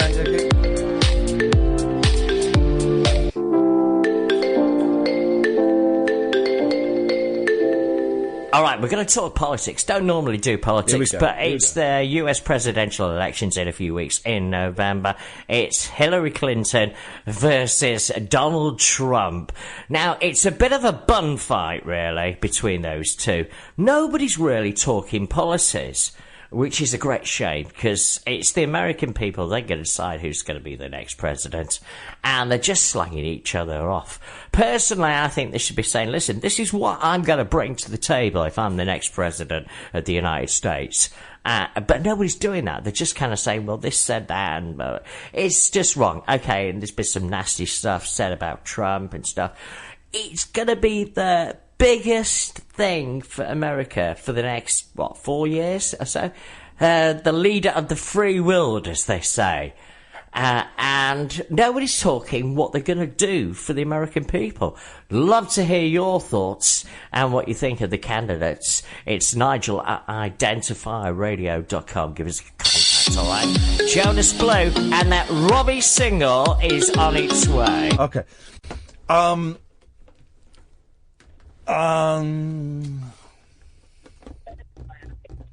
I'm just. It's very commercial radio. Yeah. And I don't listen. It's targeting it at. Listen, it's not the kind of station that I would listen to, but that I'm trying to put my personal taste to one side because it's not about my personal taste because I choose not to listen to that kind of thing. Right, for me, I didn't get the politics thing. I didn't get it, and it sat uncomfortably, in a music kind of environment. And it's the voice. It's you're doing, because you're not doing the voice now, Nigel, and it's something about the voice that you're doing. I don't know. It's just when I kind of stick it in front of a microphone, I kind of do that.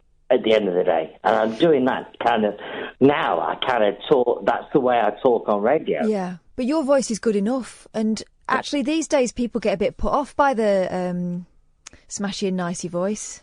But saying that, people with smashing, nicey kind of voices do get. There are people that still work and do those kind of things. It's up to you, Nigel. If it's working for you, carry on. Right, I'm going to ask you one question. It's a personal question. We're running out of time. Can I ask you a personal question? Go on. Have you got something wrong with your adenoids? No, I don't think so. Okay, because there are points in that tape when the voice becomes quite nasally, quite Kenneth Williams, and and I just wondered if it was worth. I don't know. I wonder if it was worth maybe talking to a doctor about it. I don't know. I'm being completely blunt because otherwise, what's the point in asking us? This is the second time he's come back, and Yeah. I think you want an honest opinion, don't you, Nigel? But, and we've got 30 seconds left. That is 100 times better than the last one. Yeah, right, okay. Yeah. You're not feeling too battered, are you? No, of course not. I mean, I'm talking to a couple of stations, and there's a big commercial station. I've spoke to the program controller, and they're really interested in getting me on board. Well, Nigel, listen, we've got to go because I'm late for a break. Good luck. Thank you for sharing that with us. I hope it wasn't too harsh, but, you know, it's better to be honest, otherwise no point in doing it. This is Talk Radio. Late night, Iain Lee on Talk Radio. We have ways of making you talk. I'm all thumbs, no action. Attention deficit distraction. My brain operates on a fraction. All thumbs, no human interaction. I speak in typos, predictive text it. I spell checked it. I stand auto-corrected. I unplug your life support to make an outlet for my iPhone, and then you died. Asterisk it, and then you died. Aristocrat. I unplug your life support to make an outlet for my iPhone, and then you died. Asterisk it, and then you died. Bring your life back. Emoji. Y-O-U. Apostrophe R-E. Your own very worst best friend to me. Emoji. T-H-E-Y. Apostrophe R-E. Predictive text. Spell check it. I stand auto-corrected. I unplug your life support to make an outlet for my iPhone, and then you died. Asterisk it, and then you died. Aristocrat. I unplug your life support to make an outlet for my iPhone, and then you died. Asterisk it, and then you died. Bring your life back. We defy the face time continuum. We defy the face time continuum. I'm speaking typo, predictive text it. I spell checked it. Asterisk. I stand auto-corrected. I unplug your life support to make an outlet for my iPhone, and then you died. And then you died. I unplug your life support to make an outlet for my iPhone, and then you died. And then you died. I unplug your life support to make an outlet for my iPhone, and then you died. And then you died. I unplug your life support to make an outlet for my iPhone, and then you died. And then you died. I unplug your life support to make an outlet for my iPhone, and then you died. Asterisk it, and then you died. Aristocrat. I unplug your life support to make an outlet for my iPhone, and then you died. Asterisk it, and then you died. Bring your life back. Emoji. We must get Imani Coppola on the show again. Because she's brilliant and you all love her. 0344 499 1000. In about 25 minutes, we're going to go live to Hong Kong.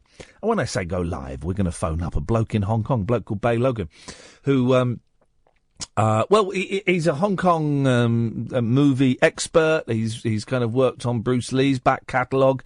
He used to write for, do you remember a magazine called Combat Magazine back in the day? I used to love that.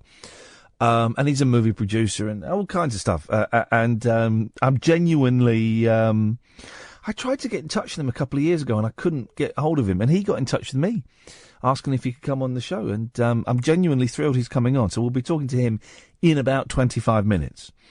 But you can call in now if you want. 0344 499 1000 is the telephone number. Manny! Hello, Ian. Manny! How you doing? What's happening to your voice? Nothing. It's going very deep. Is it? It is. It is going very deep. Oh. Are there? Never mind. What? How's the family? How you doing, man? Good, man, good. Yeah. Are you? I'm all right. You know, getting by. That's good. I had a good day today. It was my boy, my eldest boy, who is, he's 6, and his school were playing their first football match at another school. So I got to go to the other school and watch my boy play football. It was brilliant. Did he play good? Do you know what? Because I don't... You don't like sport, do you? No, I'm not into football at all, right? But I've always said to the boys, if you want to go to a football match, I will happily take you. Of course I will. But they've never really played football with me. We don't really have a kick around. We do other things. And I said to him, do you know how to play football? He said, yeah, I think so. And I was thinking, this is going to be a disaster. And I turned up and they were playing a decent game of very polite football. And then each team gave the other team 3 cheers at the end of the match. It was lovely. That's good, yeah. Yes. Are you doing a show in the Midlands? In the what? In the Midlands. I haven't got one planned. It will happen at some point, yes. I'd love to see one of your shows. The thing is, you know... Right, Matt, can I ask a question? I can't drive anymore. No, well, because you're blind, Manny. That would be... That's why. And then my wife's on stupid shifts. Oh. Glad you said stupid shifts. Can I ask a question, right, as a blind man? And it might be slightly different, because you've only been... You've been blind for what, 5 years? Nearly, yeah. Right. You know the touching the face to feel what people look like? Mm. That's rubbish, isn't it? No, I don't do it. I think, right, that's just blind people. That's just blind people having a laugh. I don't do that. You know, there's you can recognise people from their voices. With their voices. You know, there's an online conspiracy theory that Stevie Wonder isn't actually blind. No, you tell me that. That's yeah, it's nuts, isn't it? It's nuts, and it's really got me thinking. What if Stevie Wonder isn't blind? Well, why would you do that? Record sales, mate. Easy. Gimmick. Everyone needs a gimmick. And it started when he was... So he started when he was 11 with fingertips parts... I don't think you got that far, would you? Yeah. Well, hang on a minute, right? Let's just go back. So his first record, Fingertips Part 1 and 2, when he was 11, in about, 1963, 64, when people weren't beyond coming up with ridiculous gimmicks, right? So he has his first couple of hits as he was called the Little Blind Stevie Wonder, wasn't he? It's true. This is all true, right? So he has his first couple of hits, right? And then he says to was Stevie Wonder Motown? I don't know I think he was Motown, right?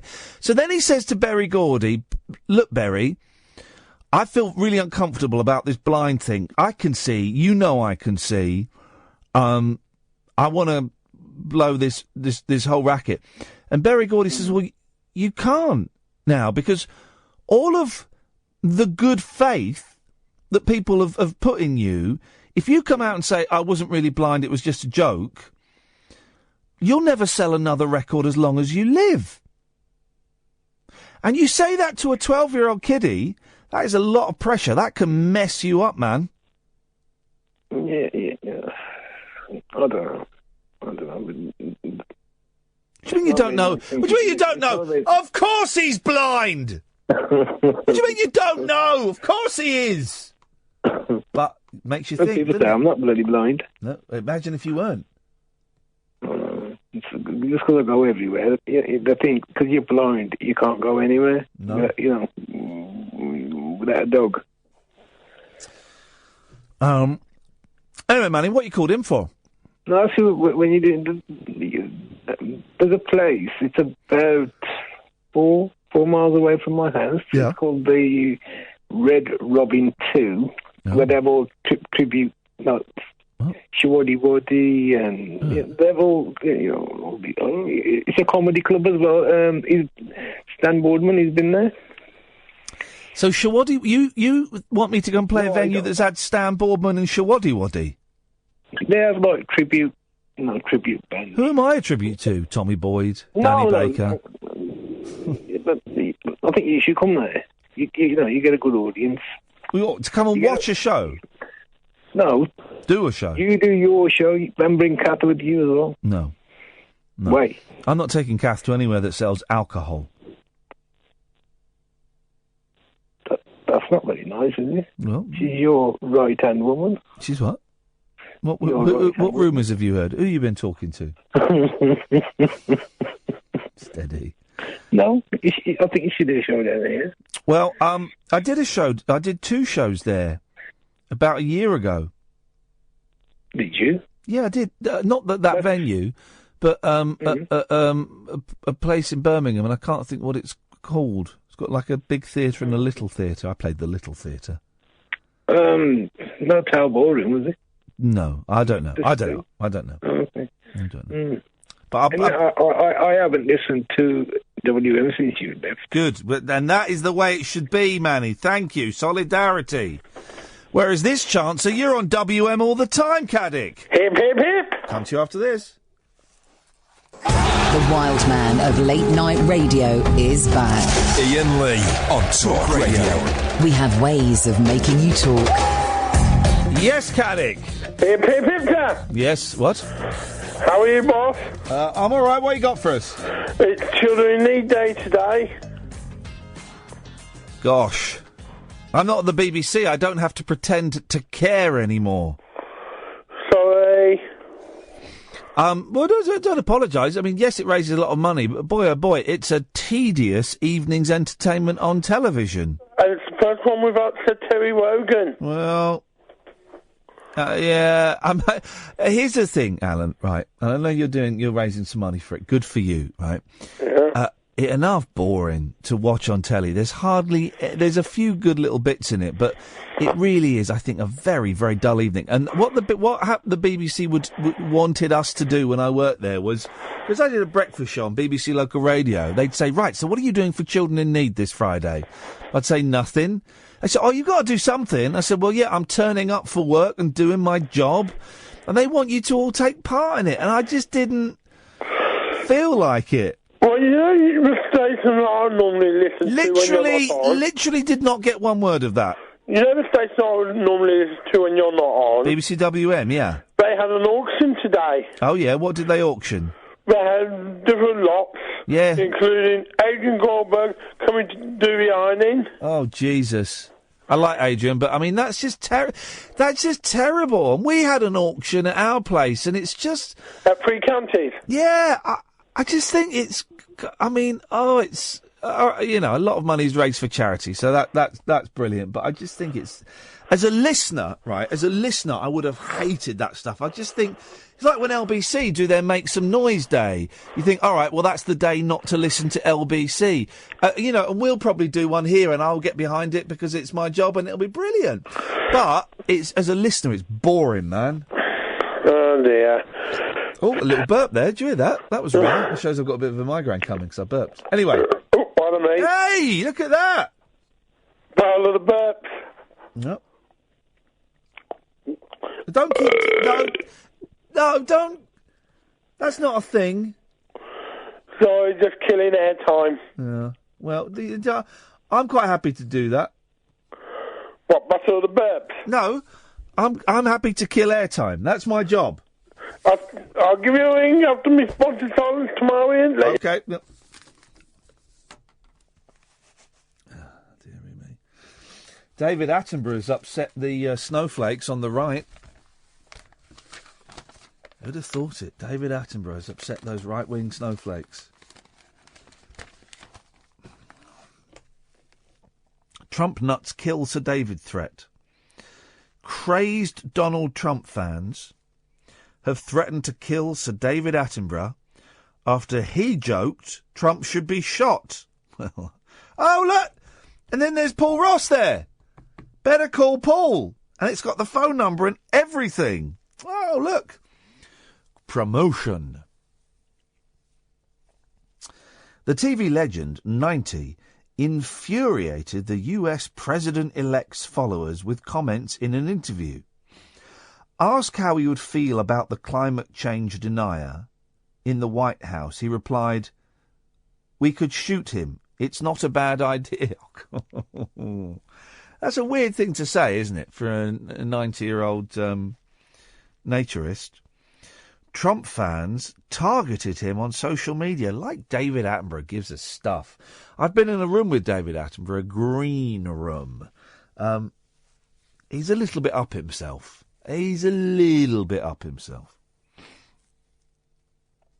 And some called for him to be banned from the US. Keith Westbrook wrote, "How about we put two in the back of your head?" Keith Westbrook, please. So, your argument against someone who saying something you don't like about shooting someone is to say something about shooting him. Oh, okay, I get it. Jordan Graham added, "It's pretty much decided he's gonna die then."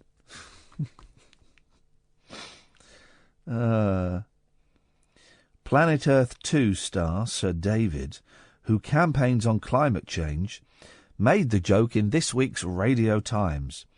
Last night he insisted, "It was a jocular remark." And then it says here, are people too easily offended? Better call Paul with Paul Ross today from 9 a.m. on 0344 499 1000. Rashid! Iain, how you doing? Yeah, what you got for us? Is Caddick still on? Nope. Oh, gosh. When was he on? Was he on a few minutes ago? Yep, and you missed him. What is this, a dating show for listeners? What? You'll find him on BBC WM, probably.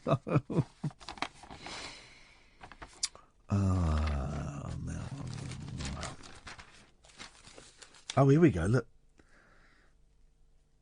Underneath Lenny Kravitz's daughter, wearing not much. Struth. Lennon's note rand. I love the fact, right, that all these years later, Beatles memorabilia is still cropping up. Beautiful. And some of it pops up in shoved inside Beatles albums and stuff. Didn't they get some handwritten lyrics to or no.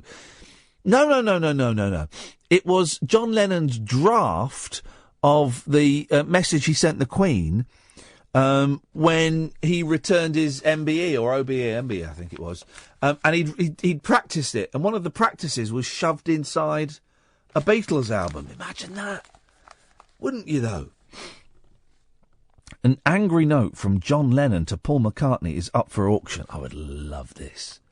I would absolutely flippin' love this. Imagine having a note, an angry note from John Lennon to Paul McCartney. You know they were friends for most of the 70s. You know that, don't you guys? And McCartney would sometimes rock up at Lennon's house. You know that. And you know there's a horrible bootleg of from 1974 is John Lennon, Paul McCartney, Nielsen, Stevie Wonder, and some other people all doing cocaine and playing rock and roll songs horribly. Anyway, the typed 1971 letter from John and Yoko Ono tells Paul to... I can't do John. I can do Paul. I can do all the Beatles apart from John. John. I'm John Lennon. I can do all the Beatles apart from John. You know, Paul McCartney. Well, you know, I'm Ringo Starr. I can do that one. And George Harrison has the same voice. Well, you know, I'm George Harrison. But John Lennon I can't do for some reason. I wonder if it's because he was the first Beatle to pass. The note says, I'll do it as though I'm Paul McCartney reading it. You know, I'm Paul McCartney. You know, the Beatles, that was my... You know, the note from John Lennon, and that was my idea, you know. I said, John, you should write me a note in 1971. Got a note here from John Lennon. It says, Paul, Get off your high horse. Who do you think you are? Oh, it's not very nice, is it, eh? Now I've turned into John Shuttleworth. Well, it's not very nice, is it? John's letter is a retort to a note from Paul's wife, Linda, criticising his exit from the Beatles. He demanded... What? You know, there's a bit more of this note from Paul McCartney. I should read... no, I'm Paul McCartney. There's a bit more of this note from John Lennon, you know. What middle-aged, cranky Beatles fan wrote it? Oh, it's a bit rude. It's about Linda, my first wife. The first of three. We haven't got time for any calls. Sorry. It is set to sell for £16,000 today in Boston, United States. Auctioneer Robert Livingston said, "It captures the intense rivalry." No more phone calls. We'll have a break. I'm going to play a song, and then we're going to interview Bey Logan, live from Hong Kong. This is Talk Radio. Late night conversation worth losing sleep over.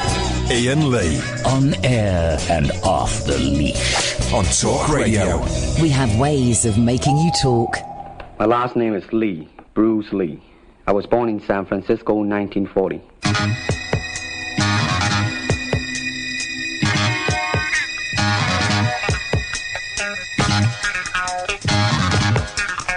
He sure knows how to fight for his defense. In starting all his limbs are tense. Power glistens in his eyes, he strikes terror with his cries. He's the king of Kung Fu. King of Kung Fu. King of Kung Fu. Let him show what he can do. He's the king of Kung Fu.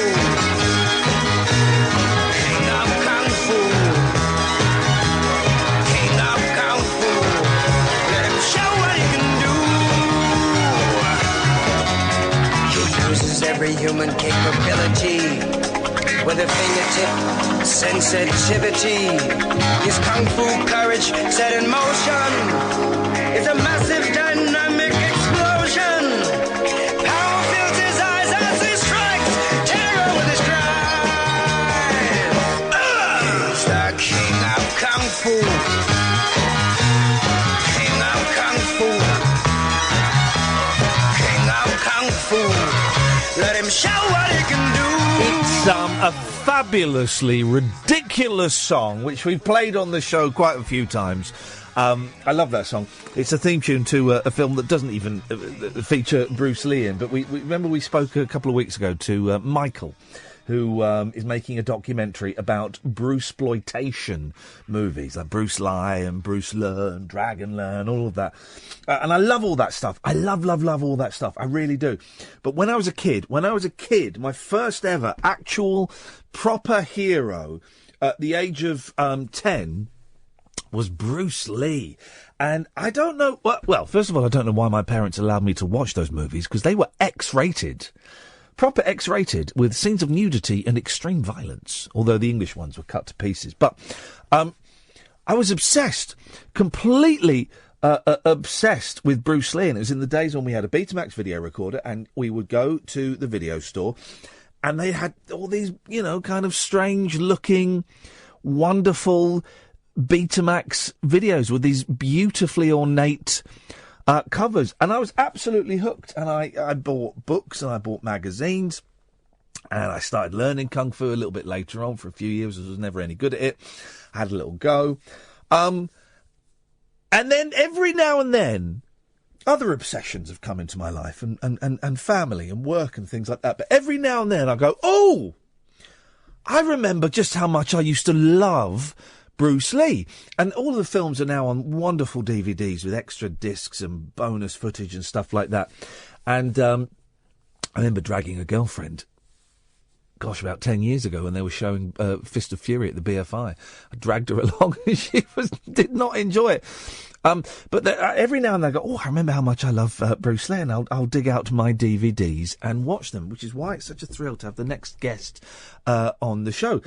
He is responsible. Well, we'll find out exactly how responsible he is for getting those DVDs and all the bonus footage.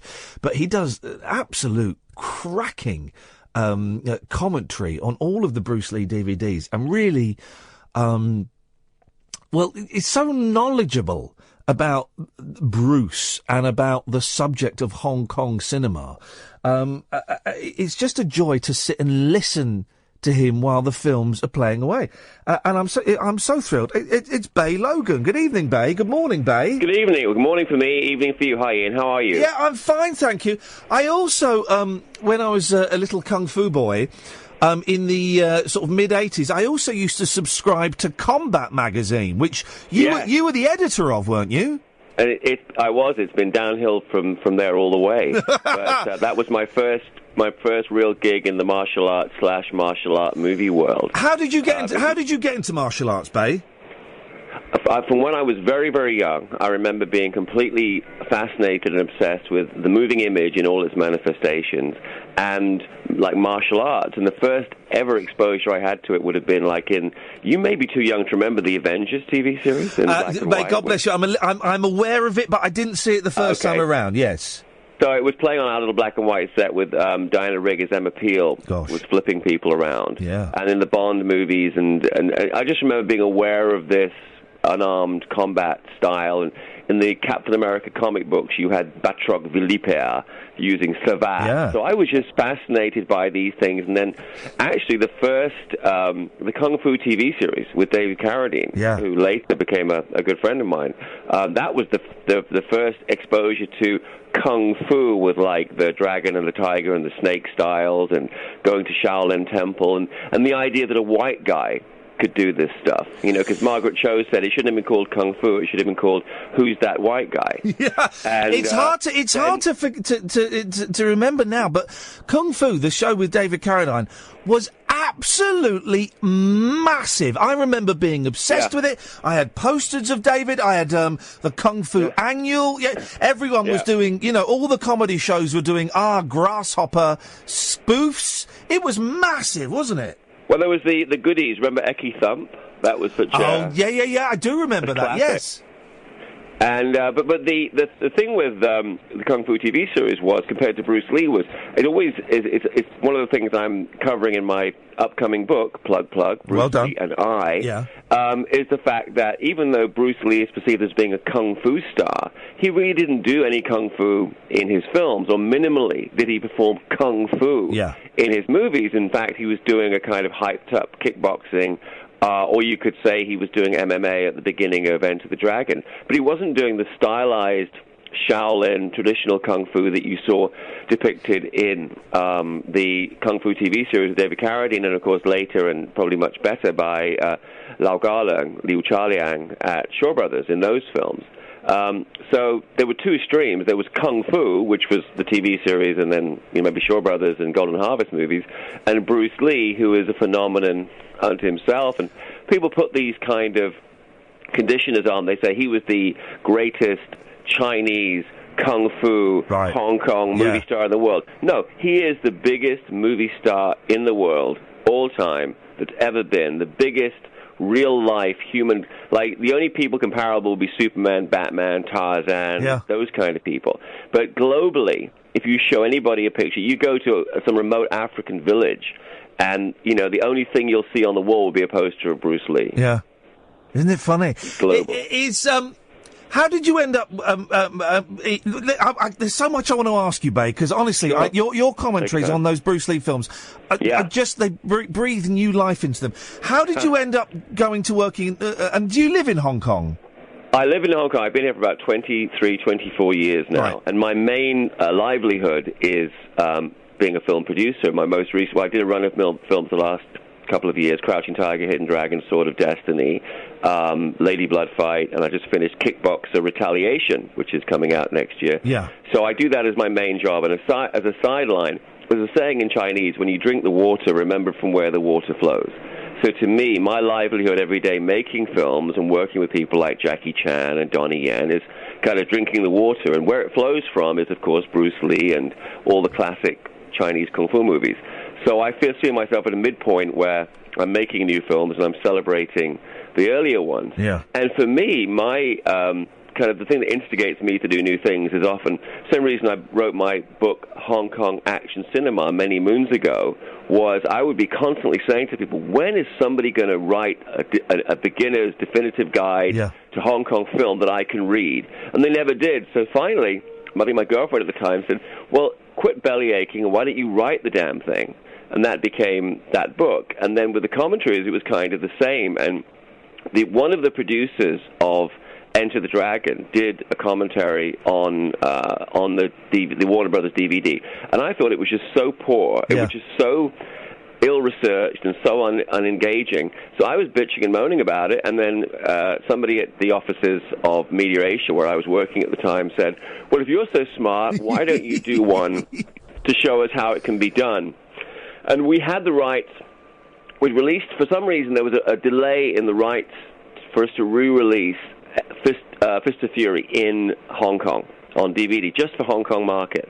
And I really have to thank, there were two guys at Media Asia, Nicholas James and Thomas Chung, who were my bosses at the time, who gave me an enormous amount of leeway to pursue different ventures. And one of them said, okay, go in the studio, we'll pay for the studio time, and go in and do the commentary.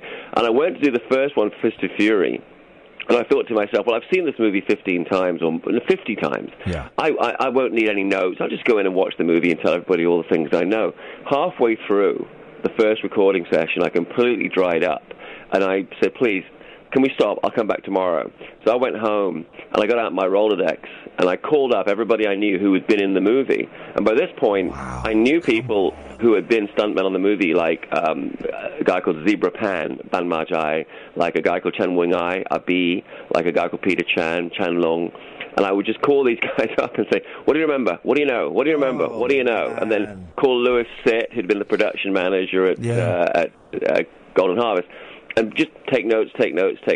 And then finally, and I talked to other critics in Hong Kong, and I came back the next day prepared and finished it, and I thought, whew, okay. And it might sound ridiculous now, but I actually thought, okay, that's off my bucket list, and I never have to go through that again. Yeah. Aha. So then we did a deal to sell the movies, to license the films to a label in England that became Hong Kong Legends, which is, I think, probably where you first became aware of the commentaries. Yeah. And when they got the deal, they said to Media Asia, and by the way, can you get that guy back to do more of the commentaries, because we like the one on Fist of Fury. Brilliant. And then at the beginning of it, I was like, people normally would pay for me to shut up. So the idea of them paying for me to talk was a new concept. And I was like, no one's going to want to hear me talk all the way through all of these films. So we tried to get some other guys in at the beginning of the Hong Kong Legends era, but none of them really worked out, so it just became, you have to do them. So it became a sideline, and it was like... my highest, I was going to say, I love it, right? Very rarely can I sit through a commentary, right? But if it's a producer or something, I don't know, there's something about it. But I a couple of years ago, I went on a massive Bruce Lee kick, and I watched them all, and then I watched them all again with your commentary. And it's such a joy hearing someone who's not directly involved with the film, but you've got the passion that I had watching it, and you can hear the passion. And also, you'll be talking about a scene, and then you go, right, that guy there, he was, and you'll go off on this wonderful, wonderful tangent about someone who's walked past in the background, and then kind of regain. It's just a joy to listen to. Well, it's interesting because I do think I have on occasion done commentaries for my own movies, and it's very difficult because you end up self-censoring because you're thinking, well, I better not say that because I don't want to hurt that fellow's feelings, or there's not so much, strangely, there's not so much to say because it's like, it's not a Bruce Lee movie. Maybe the movie that I made was just a contemporary action picture that we just did. And so it's harder, perhaps, for me anyway. I find it harder to do them for my own movies. When it's a period film, when it's one of the older classics, then you want to bring out all the detail, all the things that people... My feeling with the Bruce Lees was, of all the Hong Kong movies, they're the movies people have watched again and again and again. So you can actually assume that they may have noticed guy number 5 in the background, and no one's ever said, that's who this fellow is. So that became. I figured there was no detail too small to be described, and apparently people found it interesting because to this day I'm still on occasion recording DVD commentaries for different movies. Let me ask you one more fanboy question, and then we'll get onto the book. Sure. I promise. Right? Yes. And this is really geeky, dear listener. You may want to go away for a couple of minutes. All of the previously lost Game of Death footage, right? That's on that marvelous Game of Death double disc. Yes. How did you did you personally, kind of find those? How did that come about?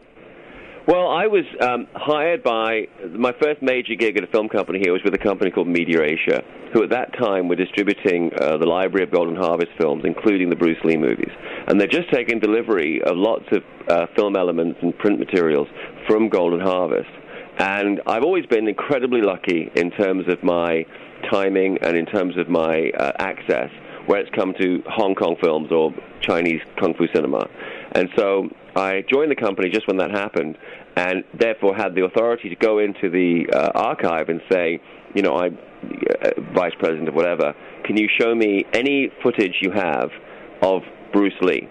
And so they started lacing stuff up. It was indeed a fanboy's dream. Ian, seriously, you would have.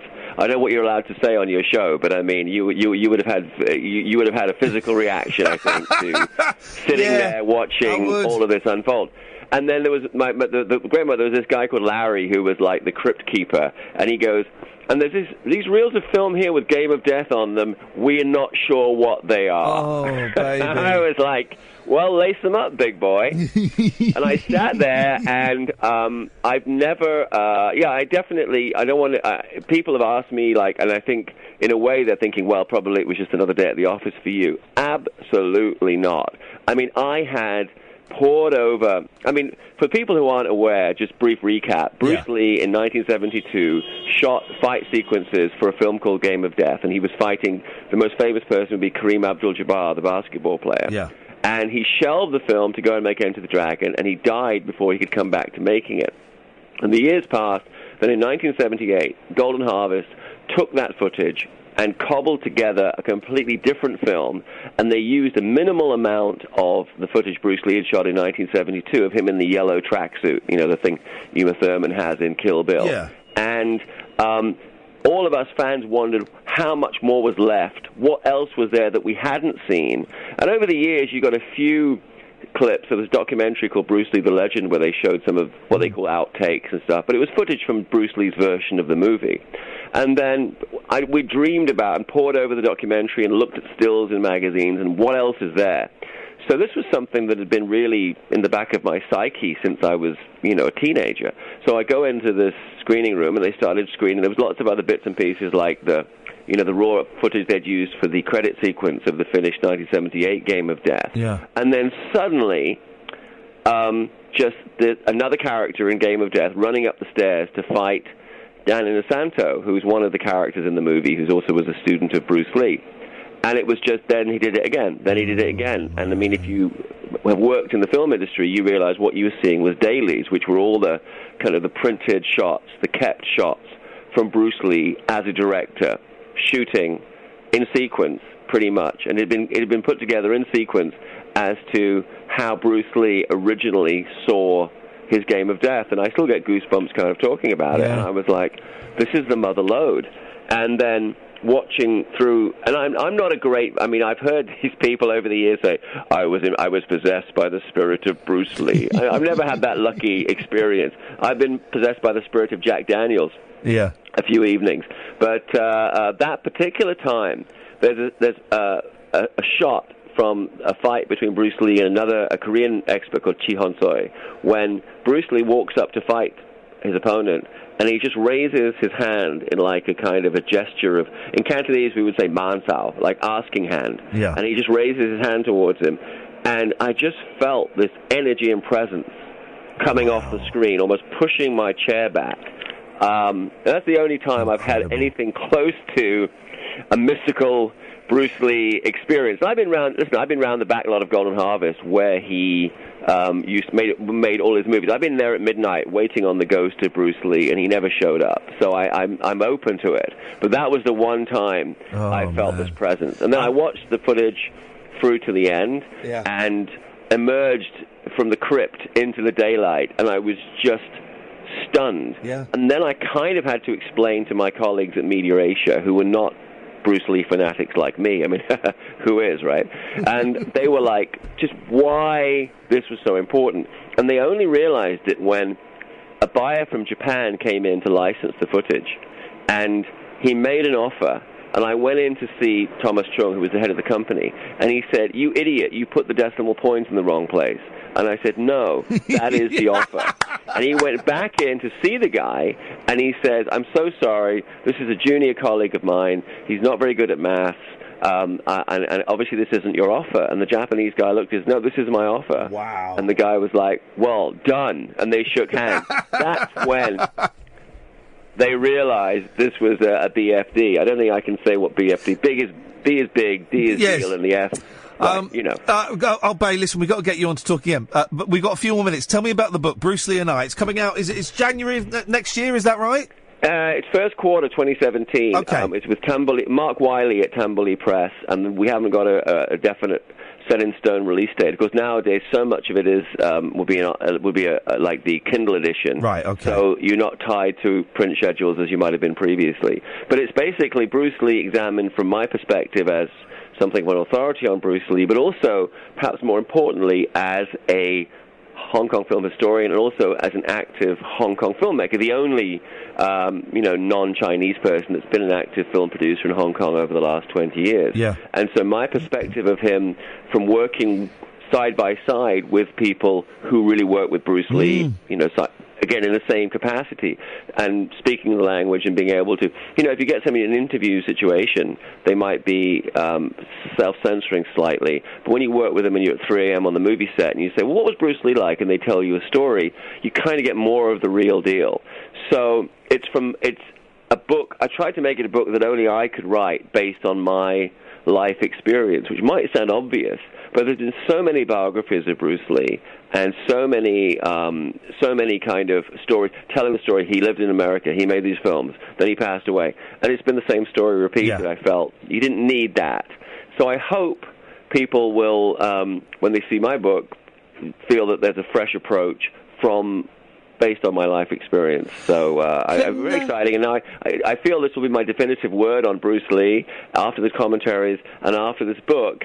If anybody asks me a question about him, I can just say, well, look, read the book or listen to the commentaries. Can you believe that where you've ended up and what you're doing? I mean, if you go back to when you were a kid and you were watching Kung Fu and watching, and you're living the dream, aren't you, Bey? I don't know, it's not as simple as that. Of course, it's not. But if somebody would have said to me when I was like 19, when I first really got into this stuff, that, if I could look that far ahead, what would you like to be doing when you're, as I'm now 55, just turned 55? It would probably be, I would be living in Hong Kong making Kung Fu movies. I would have a Kung Fu school, and I would have every piece of memorabilia in every movie possible relevant to Hong Kong cinema. And all of that happened. What I wouldn't have anticipated, I think, was the satisfaction and happiness of having a family, which, of course, takes precedence. Yeah. I would never have imagined that when I was 19. And to my shame, for most of my adult life, I would look askance at people who were, happy family men. I would be like, what the hell are you wasting your time doing that when there's Kung Fu movies to be made? Come on, love's love, but this is Kung Fu movies. So that came happily and unexpectedly a little later for me. But I certainly felt blessed to have lived it. And it goes from when I was in the Peterborough Odeon Cinema, like the intermission of Born Free, and I saw a black and white picture of Bruce Lee in Enter the Dragon. Yeah. And there's a direct line between seeing that and where I am today, which I think is relatively unusual. And you mentioned the movie production. What anything we can see over here? I mean, I'm sure all of the. The last run, the earlier film, my earlier movies like Twins Effect and Dragon Squad, The Medallion are all, I'm sure, available on various home video or television platforms. Of the recent run, Crouching Tiger, Hidden Dragon, Sword of Destiny is on Netflix globally, so you can see it there. Oh, beautiful. Lady Blood Fight will be coming out. I'm going to say it's just played in Asia in the theaters, but I think globally it's going to be on DVD, Blu-ray, and Netflix. And Kickboxer Retaliation, the Kickboxer Retaliation is, bear with me here, the sequel to the remake of the Jean-Claude Van Damme movie Kickboxer. Okay. The sequel was called Kickboxer Vengeance. I didn't work on that. That got a brief theatrical release in the UK and is available now on home video formats. And I believe Retaliation, the same plan, it will play briefly theatrically in England and in America.